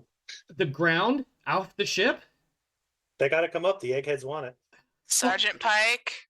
I grabbed those crates for a reason. Those crates are those milk crates? No, they're 30-year-old UPP metal crates that I layered them on the inside with some fucking hazmat suit shit so you can pile it on and it doesn't melt through your deck plate. You are welcome. Who is she? That may have contained milk at first. Who is she? She's my new sass. And I flop the bodies into this thing. She looks. I gotta figure out what her name is now because this is gonna bug me. It's in the book. It is. I had to sass her because I want all this planet so bad. I am tired of her being in the way. And I remember. I don't remember her name, but I remember the name of the dropship. It's Friday the 13th. Yeah, Friday the 13th. It's Karen Eckhart is her name. She looks at you, Pike. You owe me a drink. And then she looks at Wescott and she says, you also owe me a drink. And she just turns around and goes back up to the flight deck. And on the way, she's got like 6 steps that she has to take, right? Like on step 3, she looks over her shoulder. She's like, just get ready. Let me know when you're ready. We'll get out of here. I think Pike actually likes this person. So like she says that and she looks at us and Pike just blows her a kiss and then tosses the bursters in. Yeah, so as soon as she turns back around, you get the middle finger over the shoulder right back at you. And then she actually says, right back at you, asshole. All right, you 4, stand about here. Hold on to the harnesses right there. I'm going to back up. We're going to get this shot. Which one do you want to hit the clacker? Who wants the honors? You guys have 30 seconds to pick, or I am. I'm thinking Warren personally, but he did suggest it. Warren is the propaganda officer. Was it? It was Warren. Okay. It was Warren that wanted the Hollywood shot, the Jerry Bruckheimer. All right, Warren, here you go. Yep. I'll let you know when I'll let you know when it's safe distance. And then we get the explosive shot on the way back up. Definitely get the explosive shot. It goes off. I give them a minute or two to hoot and holler. Then I'm like, all right, back the fuck up. We got to close the ramp. We're going to lose ammo. Yeah. And then you hear Eckhart from the flight deck as she's got the aviator sunglasses and the helmet and all that shit on, and she's like, "Hey, seal that shit up. It's gonna get choppy. We got a UPP ship up here. We've been ducking and dodging for the last 48 hours. It's fucking retarded. Get in your seats. Get buckled. Let's go." What's her rank? She's a lieutenant, right? Yeah, she's a lieutenant. I mean, she's okay. So she's a lieutenant, but she's a flight lieutenant. I realize a lieutenant is a lieutenant is a lieutenant, but kind of like some warrant officers in some way. Yeah, and Pike just says, "I got you, Elton," and he like, "All right, everybody, get the fuck away from the ramp," and he hits the button to close it. I make sure that the Gannon is trapped in properly for sure. Oh, yeah, he's definitely got all the rest of my peeps are in too.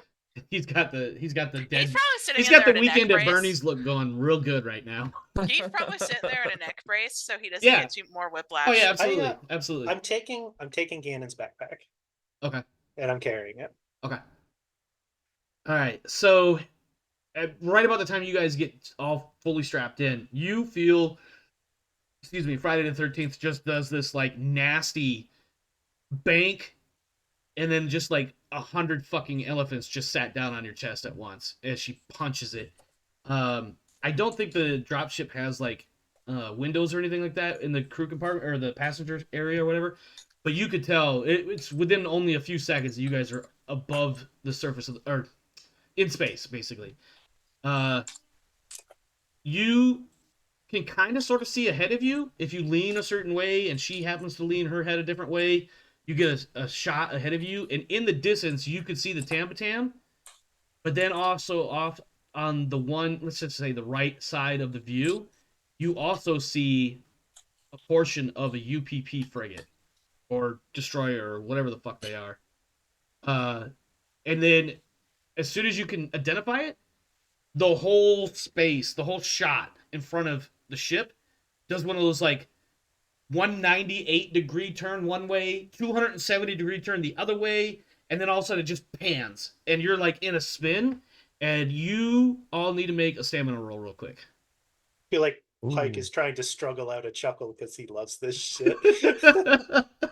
Yeah, good luck with all the G-forces just beating the shit out of you right now as she does some duck, dodge, and diving. All right, who was that? That was Winston.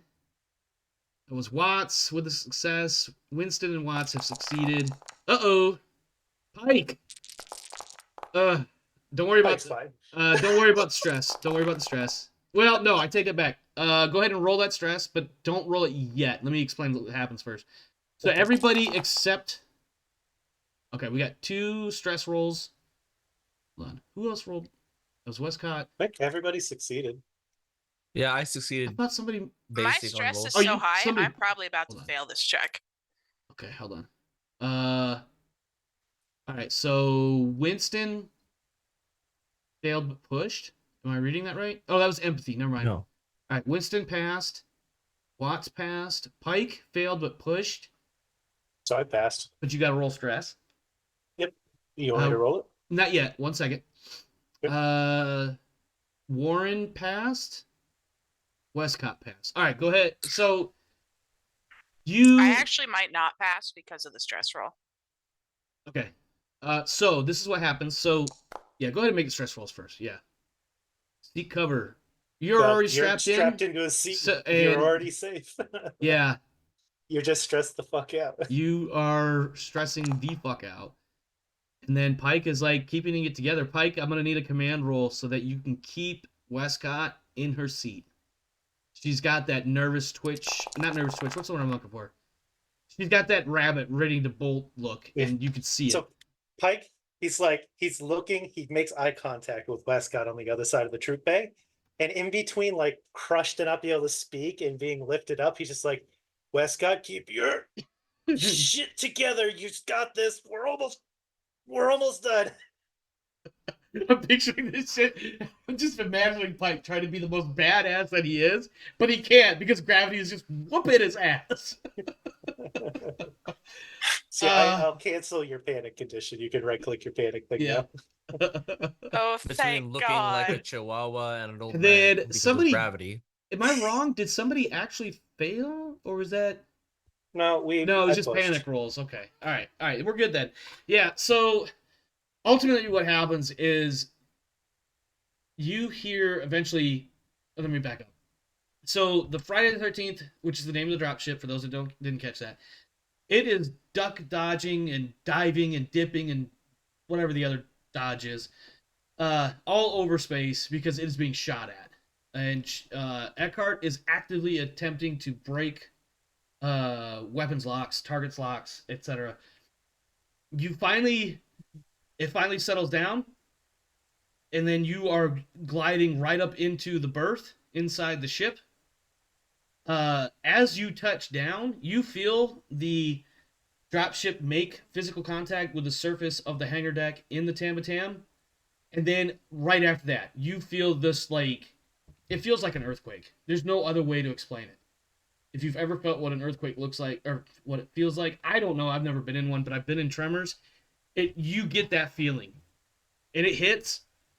10 or 20 seconds goes by, hits again.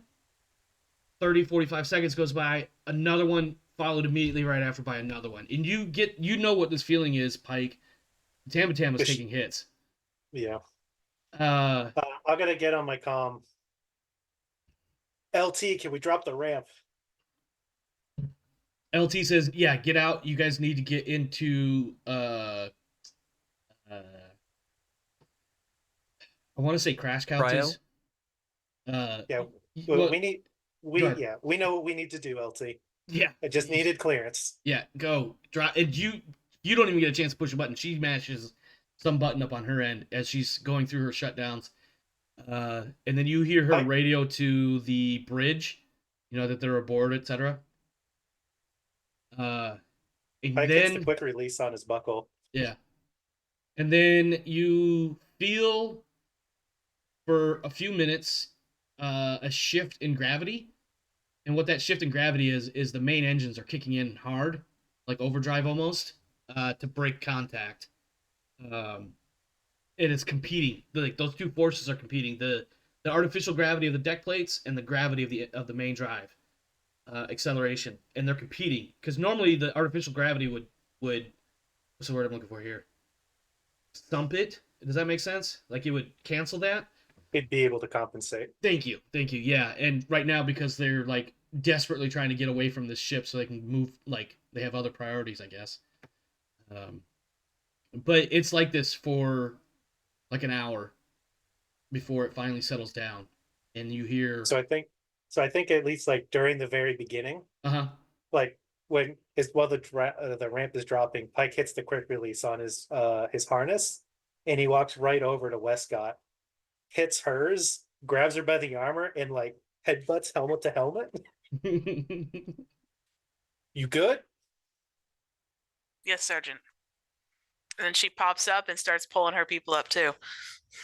This box needs to be strapped down on the cargo deck, and we need to get to the troop bay. We need to be ready for anything. Watts Warren, box duty now. Winston, take this one to medical. Winston, come with me. We're taking him to medical. Okay. And I'll carry Gannon.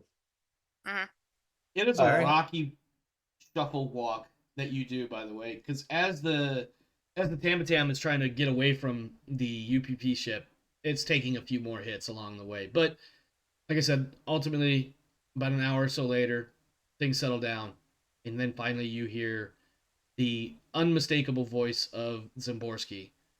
Pike, get your people in the briefing room. Let's go. We've only got a couple of hours before we hit FTL. Hi, Staff Sergeant. And I think... Go ahead, sorry. Okay. Yeah, we could do the debrief. I think we can do that. So let's fast forward slightly. I need to change the map on the board here. Just for... Unless Pike needed to discuss something while on the way to the medbay. If there is a conversation you guys want to have, by all means, go for it. I mean, I want to get Gannon to medical and get him strapped down. And until, like, for that hour, I give Winston the choice. Does he want to stay in medical or does he want to go to the troop bay? I'm good with either. I suppose I'd have to go to the troop bay for this one. Okay. I'll make sure that the full-time medic, the full-time staff in the med bay had started their treatment and everything. And he looks and Pike will look over at Winston and be like, what they're doing makes sense to you? Is everything good here? Yeah. Do I need to make a roll to make sure that they're not murdering him? Don't listen to me. I'm easily amused. Oh, you're actually asking me and I'm not paying attention. I'm sorry. No, the medics are definitely going to attend to Gannon. There's no foul play or what here. It's out of my hands. All right. My job is to make sure people make it back to the ship. And you All did right. that. You actually one of the medics or one of the nurses or whatever looks at you. Is like, no, we got this. You're right. You got him here. It's our job now. Why am I not finding? Oh, U.S. Tamatam. That's why I'm looking at the wrong section. And then Pike is just like, all right, well, if you're happy with patient transfer, let's get the fuck to the troop bay. Yep. Where the hell is troop bay? As I'm making Warren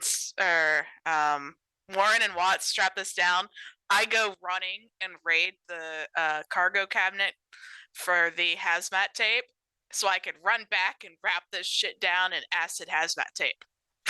I don't know. He's been adding some NPCs here. It's just the briefing room. It's just the briefing room. Oh, okay. Uh-huh. That's the LT and staff sergeant and their fucking toaster. He prefers the term artificial person. Thank you very much. Yeah, Pike doesn't care. I know he doesn't care. I think Roy, if he had emotions, would be like, yeah, fuck that guy. He doesn't like me. I don't have to like him. Yeah, it's not required to like me. He's just required to do his fucking job. Yeah, pretty much. Except there's no profanity when he says it. Yeah.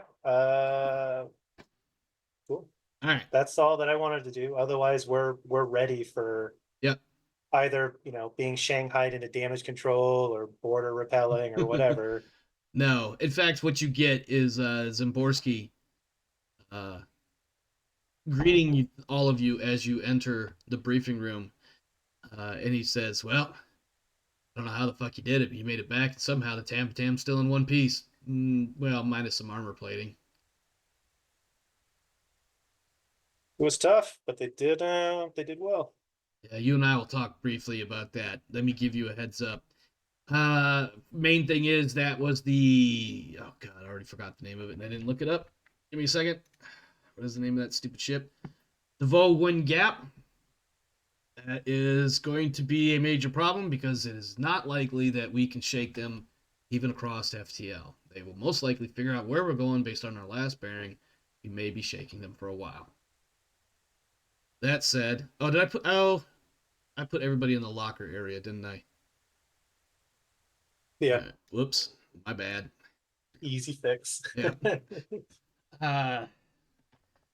Zimborski says, I'll do this one a little bit more narratively. Zimborski goes into some detail, but not a lot, Basically, that ever since you guys left the drop ship, they have been doing a stupid 2-step dance with the Vo Guen Gap. I can't speak Vietnamese, so I'm probably saying this completely wrong. But it's a UPP ship. It's a frigate. It's been a real pain in the ass because it's been a cat and tail, dog and cat sort of thing. One hides, the other one chases. They get a few shots off, and then their orbital trajectories take them out of range, and they have to wait till they come back around again. It's been a real shit show. Casados steps up, and she says, let's go over your mission. Your objective was to locate the UAS Glory, recover survivors, recover the flight recorder, attempt to determine the cause of the crash, and destroy whatever remains. Sergeant Pike, Corporal Wescott, give me the short version. I'm sure the paperwork will be fascinating to read later. What happened? Those were the objectives. What did we actually achieve? Why did it crash? He just like lifts up both flight recorders. We got that. Clunk. Why are there 2 flight recorders? We caught a UPP commando team trying to swap it out. Why would a UPP team try to swap out the flight recorders of a UA ship? It wasn't a UA ship, LT. I can only listen to one person at a time. I'm sorry. I tried. I'm pulling up supporting evidence of Kane's comment called "the photo of the outside of the damn thing." Okay. And Kane, what did you say? I'm sorry. The ship was a UPP ship, Glory of the Proletariat. I'm sorry. The what? I assume that it was need to know, and we didn't need to know until we were at the ship, but it wasn't ours. It was a UPP ship on the ground. Yep. She gives Zimborski one of those what the fuck looks that you clearly recognize as she didn't know about this, but she's otherwise playing a pretty straight poker face with the rest of you guys. And Zimborski just kind of does one of those like, I don't know what the fuck you want me to tell you. I'm a staff sergeant. I do what I'm told. Okay. Cause of the crash is on one of these 2 flight recorders, I suppose. The one with the rope is the one that they tried to get away with. The one without the rope is the one they tried to plant. I don't know if if Intel's going to find value in that. I take out little pieces of paper and label them. You clearly mark one as decoy ? And the other one as legit ? I actually wrote what he was said. Yeah. No, I got you. I was trying to be funny. But I'm being neat and orderly as Pike is presenting the information and doing the supporty. Absolutely. Secretary bullshit. Lieutenant Casados then goes on and says, what about survivors? Did you find anybody down there? There were 3 survivors. There were. It's not a positive sounding word. It'll make more sense once the Intel boys and medics start going through the shit we brought in the crate. But something, I don't know what, we've got plenty of video of them, was inside the survivors and started clawing their way out. So the survivors didn't live. He's got this very confused and perplexed look. You're going to have to explain that a little bit better. Overgrown lethal parasites. Lethal. It's O'Bannon's world. It's there to kill people. Are you suggesting this was native life that somehow found its way inside the survivors' bodies? Were they not in hypersleep? Apparently putting them on ice didn't slow down the process. Those things ate their way out of the 2 I put back on ice. She definitely has that. She's looking at Roy at this point. Not. I mean, I don't know if they were local life forms or not. I think they came with the ship, but I don't know. I'm not a biologist, LT. I just know what I shot. They came with the ship, you think? The alien parasite thing was on the ship? We only found 3 survivors. They were all infected. They were all prisoners of some kind. They were in UA pods that I think got captured by the UPP. UA pods inside a UPP ship. Yeah. He looks at Roy, and Roy is just like, I think maybe they kidnapped some prisoners and started doing stuff. They gave him, I don't know. I'm sure somebody smarter than me can figure out what all that means. Yeah, I think Roy gives one of those Michael Fassbender as Walter, or not Walter. What was the one he played? The one before in Prometheus. What was the name of that android that he played? David. David, yeah. He gives the David look, and he's like, "I'll definitely have to take a look at the remains, ma'am." He says, "Ma'am," not "mum," "ma'am." I just want to make that one slight distinction. And Casados just kind of gives him a nod and like, "We'll do that when we get to where we're going next. You can dig through that stuff." You might want to go put them on ice. They are an acid hazard. Roy looks at Wescott. He's like, "Understood, Corporal." There's more stuff in the box, but we'll get things in order that you ask questions, LT. I will make sure you get what you want to know in the order you want to know it. What else is in the box? This is Casados now. Two of something larger that I've never seen before. One of which was already dead on site, partially eaten by local fauna. The other one attacked the team. I managed to take it down, and it appears to have acid that comes out of it.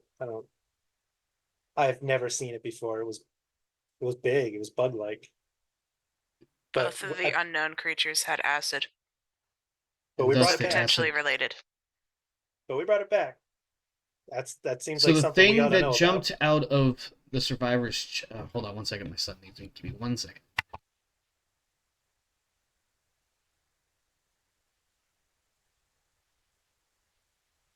It's like a dog, except it's larger than a dog and more insect-like than a dog. Okay, sorry. What was I gonna say? I think Casados asked something along the lines of there was two that popped out of the survivor's chest, and there was two all larger three, ones. I'm sorry? All three, ma'am. All three. All three had a smaller one come out of them. But you only have two that you brought back? We have two specimens because I blew the third one the fuck up.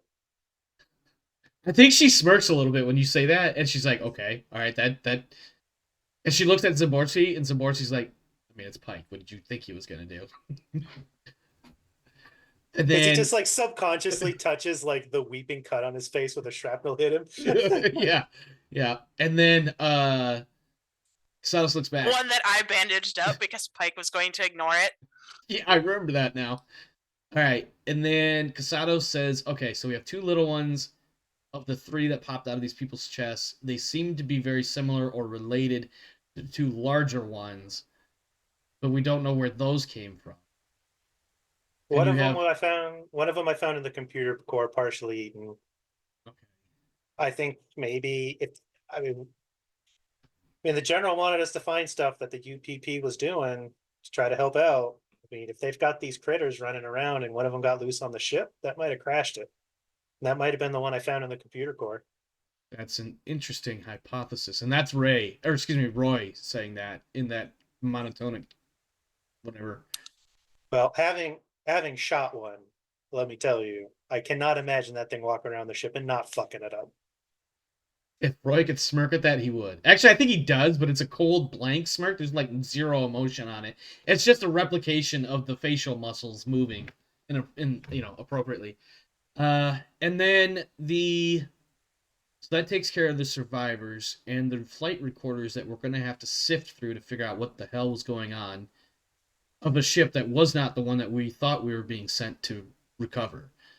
Did you destroy it at least? Oh yeah, we got good video of that. When she says video, there's another smirk.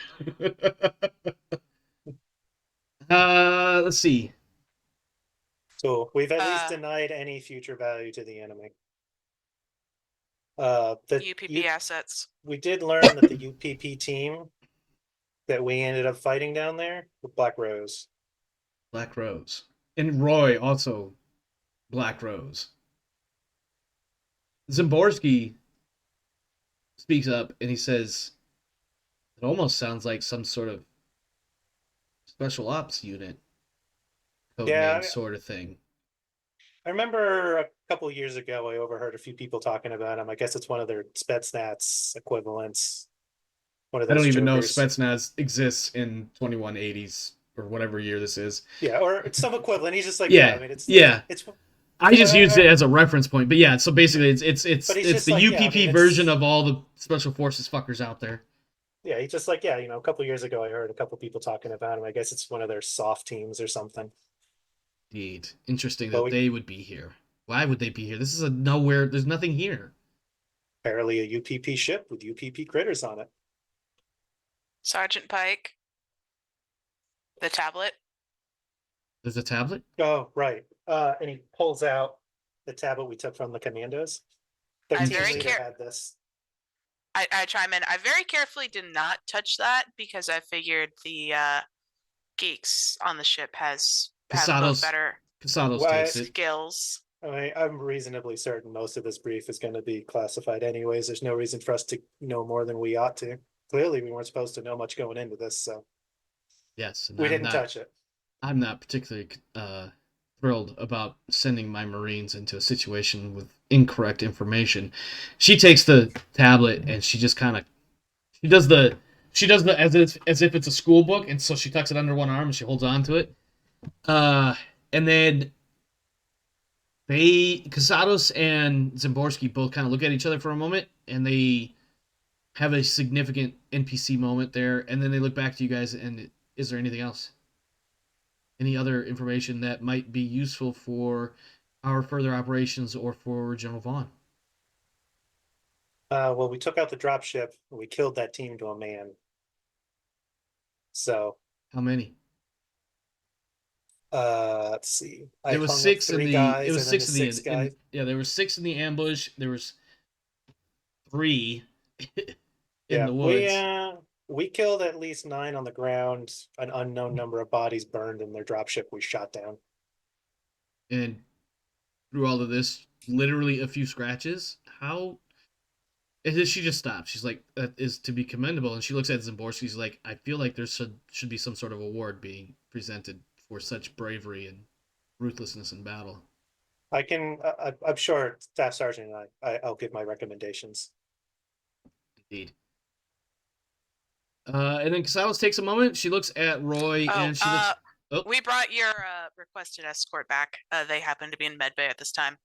Ah, yes. Oh. I did catch that report that he was unconscious. What happened? The bigger one threw him into a tree. Attacked the group. Mm. Injured a few of us. Injured him worse, but I mean, he's not a Marine. He couldn't walk away like the rest of us could. But we did get him back alive. She looks at Winston because she knows Winston has medic training. Your thoughts on his survivability? Will he live? Given the advanced nature of our medical abilities, probably a fractured neck and a wound, good odds. Good. I would hate to think that the company would be disappointed in our protection of civilians. And when she says that, you could tell that there's a certain amount of sarcasm coinciding with the element of truth in what she just said. The company. Yeah.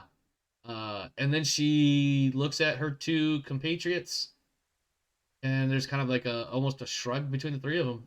And Casado says, "All right." And she looks at the time, and she's like, "You've got probably about 45 minutes before you need to be in your beds, so use that time wisely.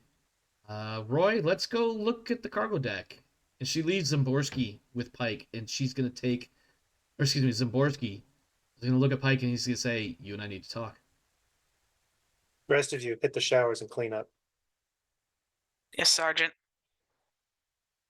And as they exit, as everybody exits, and it's just the 2 senior NCOs. Pike lets out just.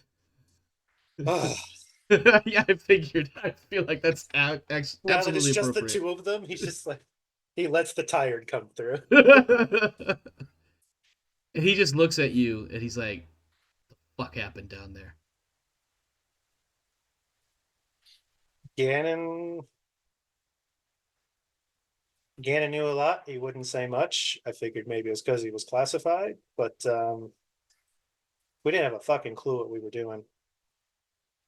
I delivered a shit sandwich that we can eat, and I feel proud of what those Marines did. But we had no business living through that. That was some bullshit. Staff sergeant. He just looks at you and he's like, he gives you a look that you recognize as, no, this is your moment for the two of you to talk candidly. And he's like, no, the minute you said glory of the whatever the fuck, that's some bullshit that General Vaughn would send you down there. Like, I mean, if it's something that needs doing, it needs doing, but it certainly would help if we you had don't a send clue my what we were Marines doing. into some bullshit where you don't understand what's going on. You give the Marines the best intel we have. They said it was a UA ship, but that was a UPP frigate. Can you confirm that? Absolutely. Some fucking bullshit. And for some reason, they had UA prisoners. They had American accents. Those were American pods. They had American gear with American people in their sleeper bays. With some fucking super parasite growing in them. Fuck is this world coming to? I don't know, but the UPP's making monsters. This is bullshit. That's a scary fucking proposition. If they're doing it, what do you think we're doing? I don't know. I just know what I saw. And I know that we were not prepared to fight that. If maybe that's why Vaughn didn't give us all the info we needed to protect us from the retarded, ludicrous. Yeah. If I was not there, those Marines would be dead. That thing would have killed us all. And even then, if that thing knew where I was and it was hunting me, I don't know, I'd give me a 50-50. And you know what I think about myself. Yeah, you do. That thing's fucking scary. You have a big head on your shoulders. And he claps you on the shoulder as he says that. It's only big when I earn it. All right, we'll talk about that later. Go get cleaned up. We gotta get ready to jump. I don't know if he would say jump. I don't think jump is the word they use when they go to FTL here. But whatever it is, little sleep. Yeah, because you guys got to get under, because otherwise you're gonna end up with some very bad mental problems. I make sure Warren doesn't lose his pants this time. I'm gonna put together. Obviously not now because we got to go to sleep. But as soon as I wake up, I'll put together. A decoration package. Yeah. For Watts, and I've got some for Watts. I'll write it out so you can read it. Okay. And I've got some creative punishments I'm sure you won't have a problem with for some fucking tomfoolery. I'm trying to figure out how he would respond, because I feel like we've established he's got like a working history with you, so I feel like he's like, yeah, if you're gonna discipline your guys, I don't think I really need to know a lot about it unless you need more than just a generic counseling session. When I say counseling session, I'm definitely air quoting it, by the way. It would help if we could schedule, I don't know, 45 minutes with the other sections and platoons for a training opportunity. I'm almost scared as the GM. I'm asking this out of character. Where are you going with this? What do you want to do here? Two of my Marines are going to be teaching prisoner handling training. Yes. Okay. All right. So let me get back in character. So I imagine you tell Zimborski some sort of clue as to what you got going on here. What your thought process is. There's two of my Marines need to train. They need an audience. That's something that I need you for. If you can make it happen, you can. I think we can make that happen. We normally keep you guys on ice unless we need you. Sure, but there's maintenance cycles, and we got to get up for our physicals. Yeah, well, we do have the Gap over there shooting at us too, so. Yeah, I think we can figure something out. Cool. Anything else from me? I'm looking forward to a long-deserved sleep with the rest of my Marines. I think you've earned it. Let me get cleaned up. I need a fucking shot. And he just kind of like, he gives you a second to make sure there's nothing else. He doesn't do the cold turn walk away that Ha did, but he gives you something close to it. But there's a measure of respect to you before he does it. And unless you guys have absolutely anything else you want to do, it is time to move on to experience points. Yes. Yes, it is. Or yes, everyone comes out of the shower. Uh-huh. Snack. bottle of suspiciously alcoholic or glass of suspiciously alcoholic smelling clear liquid. All right. I guess that's Wescott's way of saying you guys fucking earned it. Congratulations on surviving. Oh yeah, I give a double dose to Pike over there because he's freaking giant. That sounds about right. I mean, Pike is going to take his shower and then he's going to go to medical first so he can get his blood tests done for his post mission. Oh, is that something that AWS has to do? They get monitored to make sure that they're still within acceptable limits. Yeah, within spec or what have you. Since they're so chemmed out. Yeah. And then he'll come back and he'll take it. He'll take a drink. I'm not going to insist on anything crazy as far as any rolls or whatever for that. So let's just assume, unless you want to, that your blood tests and whatnot come back clean or inconsequential. Yeah, and then Pike does his pre-sleep ritual. Hangs up his hydration bag. He's got his stuff all stacked exactly like he showed everyone else. Yep. Wescott is suspiciously accurate. Mostly because every time you turn around, she's staring and double checking. Yeah, Warren is making sure he's doing. Oh yeah, Warren. She walks over and makes sure he has a stack of fucking underwear and pants on the top of that shit, ready to go. Right at the top. Yeah, Warren, don't forget your scarf. What was the scarf? Yeah, the pair pants. of pants. Oh yeah. Yeah. For when he goes to sleep, he sleeps with a pair of pants around his neck. Yep, there you go. Yep. All right. Anything else? No. All right, let's do some experience points. Did you participate? Duh. Add a point for each of the 5 characters. Did you risk or sacrifice something to further your personal agenda? Yes. Your personal agenda. Go ahead, Wescott. What do you got? You definitely dipped around and shot a bad dude. guy that was in between me and my people in the exit. Yep, that's fair. Anybody else? I don't think I can argue mine. Okay. Did you risk your life for your buddy? Wescott, yes. Because no matter who your buddy is, you were trying to get everybody home, and you definitely stepped up to shoot the little baby alien. And yes, I am very specifically saying baby alien. I want you guys to feel bad for murdering my little baby alien children.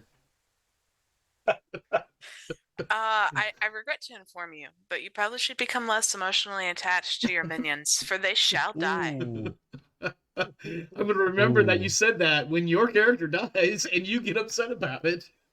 Oh, yeah. I'm sorry. I know. I couldn't help that one.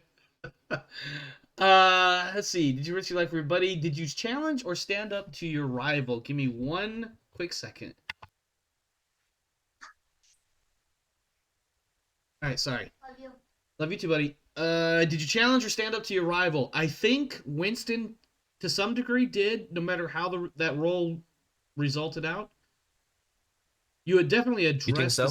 I would argue that at the very least, like, you addressed it, even if the role said something different than a clear and definition. Yeah. Yeah, like you definitely addressed it, and you had to rationalize it. Now, the fact that you rationalized more into agreeing with him is a different animal, but I'll at least give you that, especially since we added that mechanic to the dynamic between the two of you. Okay. I think every single character made a panic roll, except maybe Warren. I could be wrong. And Winston. Winston didn't get one? Nope. All right, well, the other 3 definitely did. There was a lot of panic rolls tonight. I managed to squeeze one out on the ride out. Yeah, you did. On that note, because we are now in the ship, go ahead and reset your health and your stresses to the appropriate numbers. I only took the 1 wound the whole mission, and my stress never went over like 2. Well, because it would go up, and then you shot somebody in the face, and it went right back Yeah. up. Merciless is really great if there's a lot of fighting. Yeah. Yeah, Watts is gonna have to buy that, I think, because Is Pike gonna slowly make a bunch of little pikes? Is that what's happening? That's what it sounds like. Wescott will never be a little Pike's Pike, gonna have but baby she's Pikes. too opposite set up for that. Yeah. But she and Pike will be the mirrors that make the team work, and the others will all be little Pikes. Yep. That's I'm hilarious. hoping that Winston doesn't, but I mean, We're gonna it's let the kind of dice play coming that out that out, way. though. That's the best Yeah, part. it's kind of already 3-1 here. Yeah. Yeah. Everybody gets this one because the mission was. I mean, there's really no other way to cut it. It was a successful mission, the whole event. Did you overcome a dangerous event using violent or non-violent? That is a yes for everybody for this one. I'm going to give it to you no matter what the question, or no matter what it is. So everybody gets that, all 5 of you. Did you make a significant discovery or revelation? Pike, absolutely, because she said 2 very specific words to you. And Pike said nothing about them. Correct. Winston, you get this one as well because you definitely heard her say Life Force and Dark Star. Redacted and redacted. Got it. What you guys do with that information is up to you. And to include your after action reports that, administratively still need to be filed. Other than, you had your mission debrief, but you still have to do the paperwork that Pike is going to spearhead. So the way I'm visioning this is similar to how we used to do after action reports after our missions when I was in Iraq, where the leadership would, there was a very specific series of forms or whatever that had to be filled out. But we would take input from the troops during our little mission debrief that we would have as a platoon. And they would take that stuff and they would put it into this report that actually gets compiled. And that compilation falls on Pike and Wescott. Hmm. I have a feeling that I will be doing a lot of the paperwork. Pike has been doing paperwork for a long time. I think, me personally, I feel like Pike would know the level of, that's what I'm looking for here. Pike learned to read and write on military forms. Literally. That fucking checks out, actually. Yeah. I think Pike understands the importance of this report, so he's definitely gonna. I feel like he would definitely know that he's supposed to be the one. Now, he may turn around and put a lot of the onus on Wescott in order to teach her how to do this stuff, but ultimately the full responsibility for it will fall on Pike. Yeah. I also have the distinct feeling that next time we play, I am going to be doing some researching on the side for Pike. Oh, absolutely you are. I'm anticipating it. Let's see. Last 2 here. Did you perform any extraordinary action of some kind? I will hear arguments for this one. I didn't do any panicking while surrounded by little monsters. Let's just call it a bunch of bullshit. He spent an extended amount of time in Pike's immediate vicinity and did not make a panic roll. That is extraordinary, but I don't think that qualifies as. No, I meant Warren. I meant Warren in the middle of the 2 mini morphs. And the little baby aliens. Everyone else was panicking around him, and he was just like, "Okay, I'm just holding on to this little dinner." Yeah, arguably maybe I shouldn't, but I'm going to. I'll give that one to Warren. If anyone's going to get one, Warren for his idea of fucking propaganda shot. The Hollywood shot. All right. Yeah. Hopefully he gets the residues from that one. The residuals. Yeah. The recruitment office is going to have a field day with Warren's videos. Yeah, the UAMC, or no, what is it? The UCMC Recruit Depot Command will be reaching out to him. Awesome. And then last one is a question for Kane. Pike, are you instigating disciplinary action at this time? Because if not, everybody gets 1 more point. There are disciplinary actions being taken. Winston is getting his pay docked. Ooh. Yep. And he is getting his official counseling. All right, give me 1 quick second. I need to give my kid a hug. Okay. Oh, my kid's arm just managed to barely squeak in there. Okay, Winston is getting pay docked, so that means 4 of the 5 of you will be getting experience points. Now, I want to know what specifically is getting Winston. Oh, is it when he basically walked off on his battle buddy? Yeah. Yeah, that would do it. Yeah. And he almost got ganked. Yeah. Do I dock 5 points for that because I have gotten no pay for the last several sessions? No, you still would have gotten the experience points for that. It's not that you owe money. It's that we're going to stop paying you for a month. That's all that is. Okay. So this is probably the only point of XP you will not get. Yeah. time Unless on you ice keep and all of doing that. similar things moving forward, of course. Yeah, It depends on how fast the time skip is for the next session. Yeah, it probably. No, but I a mean, few is weeks like away. because if I didn't get paid for this 2-day excursion, that means that all those Oh. experience points that I would have gotten over the course of the last You don't get several retroactive sessions. punishments, paydoc. Paydocs are done forward, not back. Oh, okay. But I didn't get, so I got paid for So you were this, paid up until you get here. He files the paperwork for your punishment. Yeah. okay, So okay. as far as experience points goes, you don't get this 1 point this time. Next session you get whatever you get. Last session you get whatever you get, etc., etc. Does that make sense? Oh, okay. Yeah, So it it's should not, just be the one thing the one time. If it Yep. was more than that, then it would be like It'd be kind of a abusive. gross dick move to do. Yeah, it'd be kind of abusive. well, I have the points to dock if you wanted to dock the 5 points. No, just the one. For the, okay, perfect. Yep, just the one.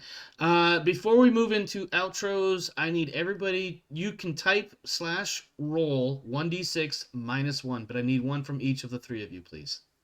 1d6 Is- minus 1. Are we supposed to decide if we're doing it together or if we're doing our own thing? Because it's different results. I'm sorry, one more time? Because you're doing the time between roll, right? For events?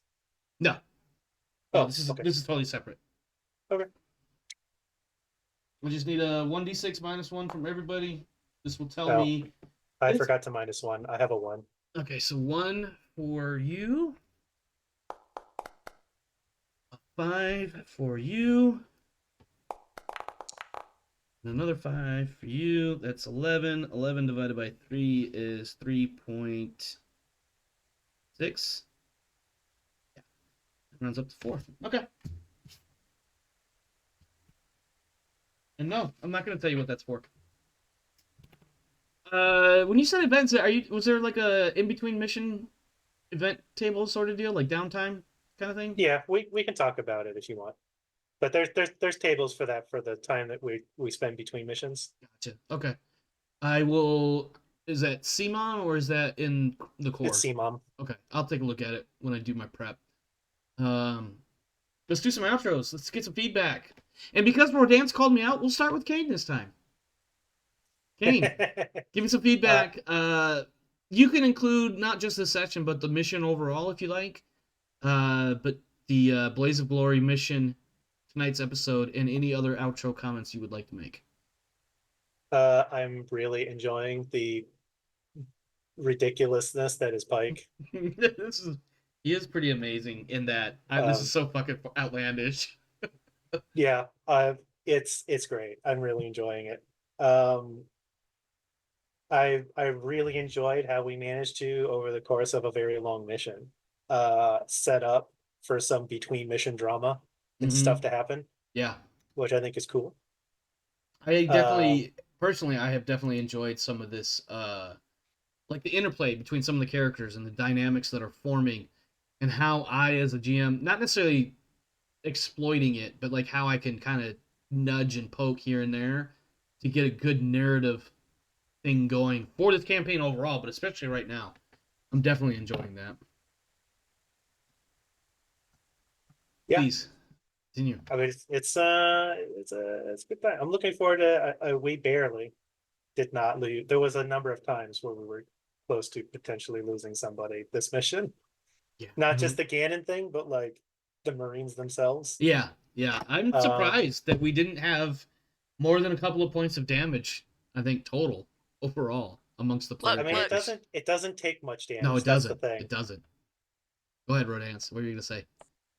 I got tough before I got hit. That's the only reason I'm alive. Yeah, that's real fucking helpful for sure. Indeed. Anything else, Kane? No, I'm just I like this whole dynamic of the 4 people that got picked up who haven't done any of this field stuff, and Pike being his lifetime of this and watching this integration work and not work. I think I'm enjoying the characters that we've made, even our backup buddy NPCs. Nice. Luke, same question. Feedback for tonight, feedback for the mission overall if you like, and any other outro comments you would like to make. Well, I love both of my characters. I'm happy that they made it out of there. I do understand that Winston almost bit the bullet. If he had just not rolled properly his armor, that would have been a bad time. But the dynamic between Pike and Winston is going to develop, and I hope that it ends up like going to fruit. Yes. Before one of us dies tragically. Well, I think the. I I'm sorry. Go ahead. Please go ahead. I'm currently I have been anyways deciding what their last words are gonna be separately. How fatalistic of you, but also very appropriate. I already Yeah, know I what wanted Mike's it to last be words are gonna be. cinematic. Yeah, right. So you yeah. So having the last word is super important, especially in like a cinematic play like this. And I have a couple ideas for whatever kind of situation happens. And it's gonna be fun. It's gonna be cool.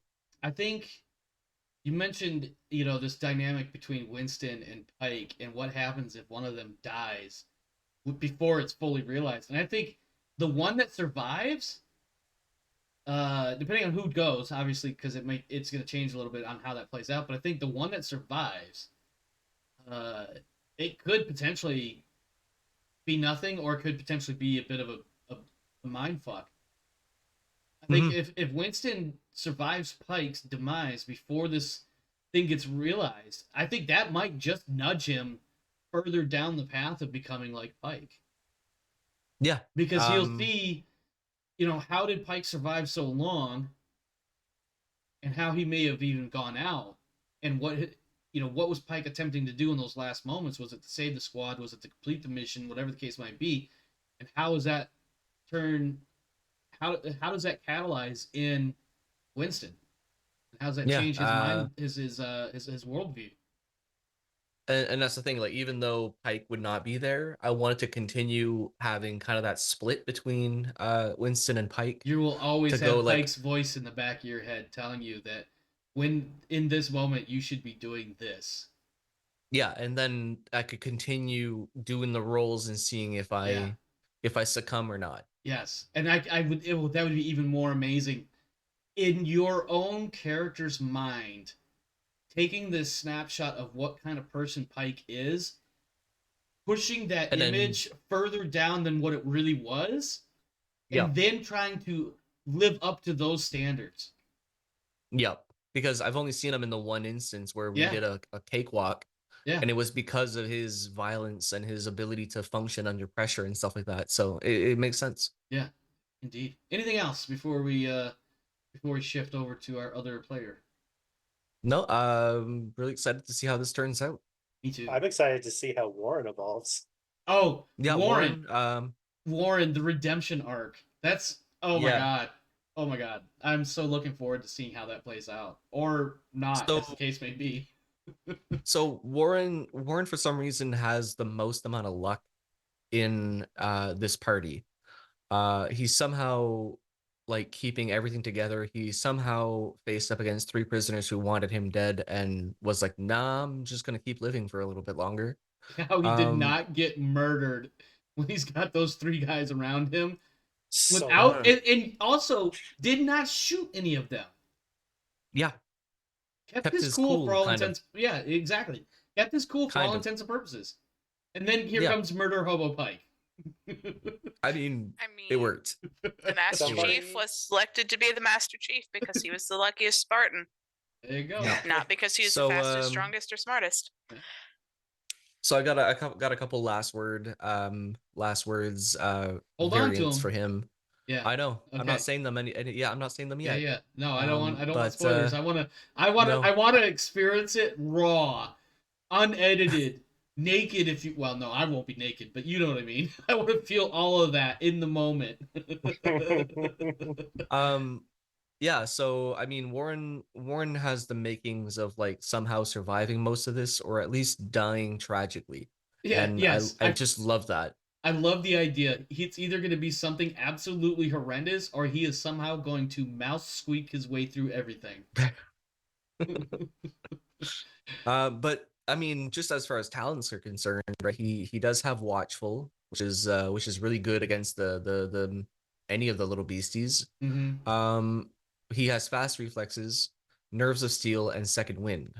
He's got a fair bit of like people can't jump at him.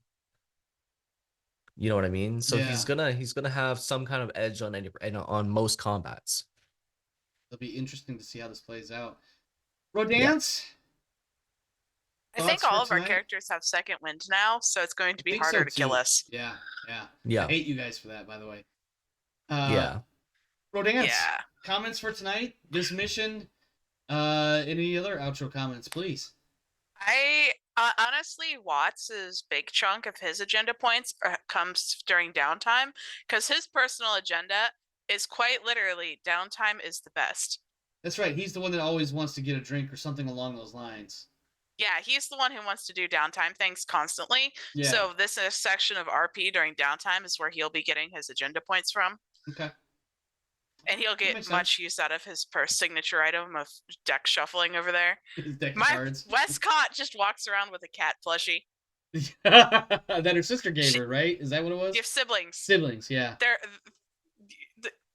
not even like blood related siblings. They were collectively. She has a semi-tragic backstory, but I don't really bring some of that up in the downtime stuff. Yeah.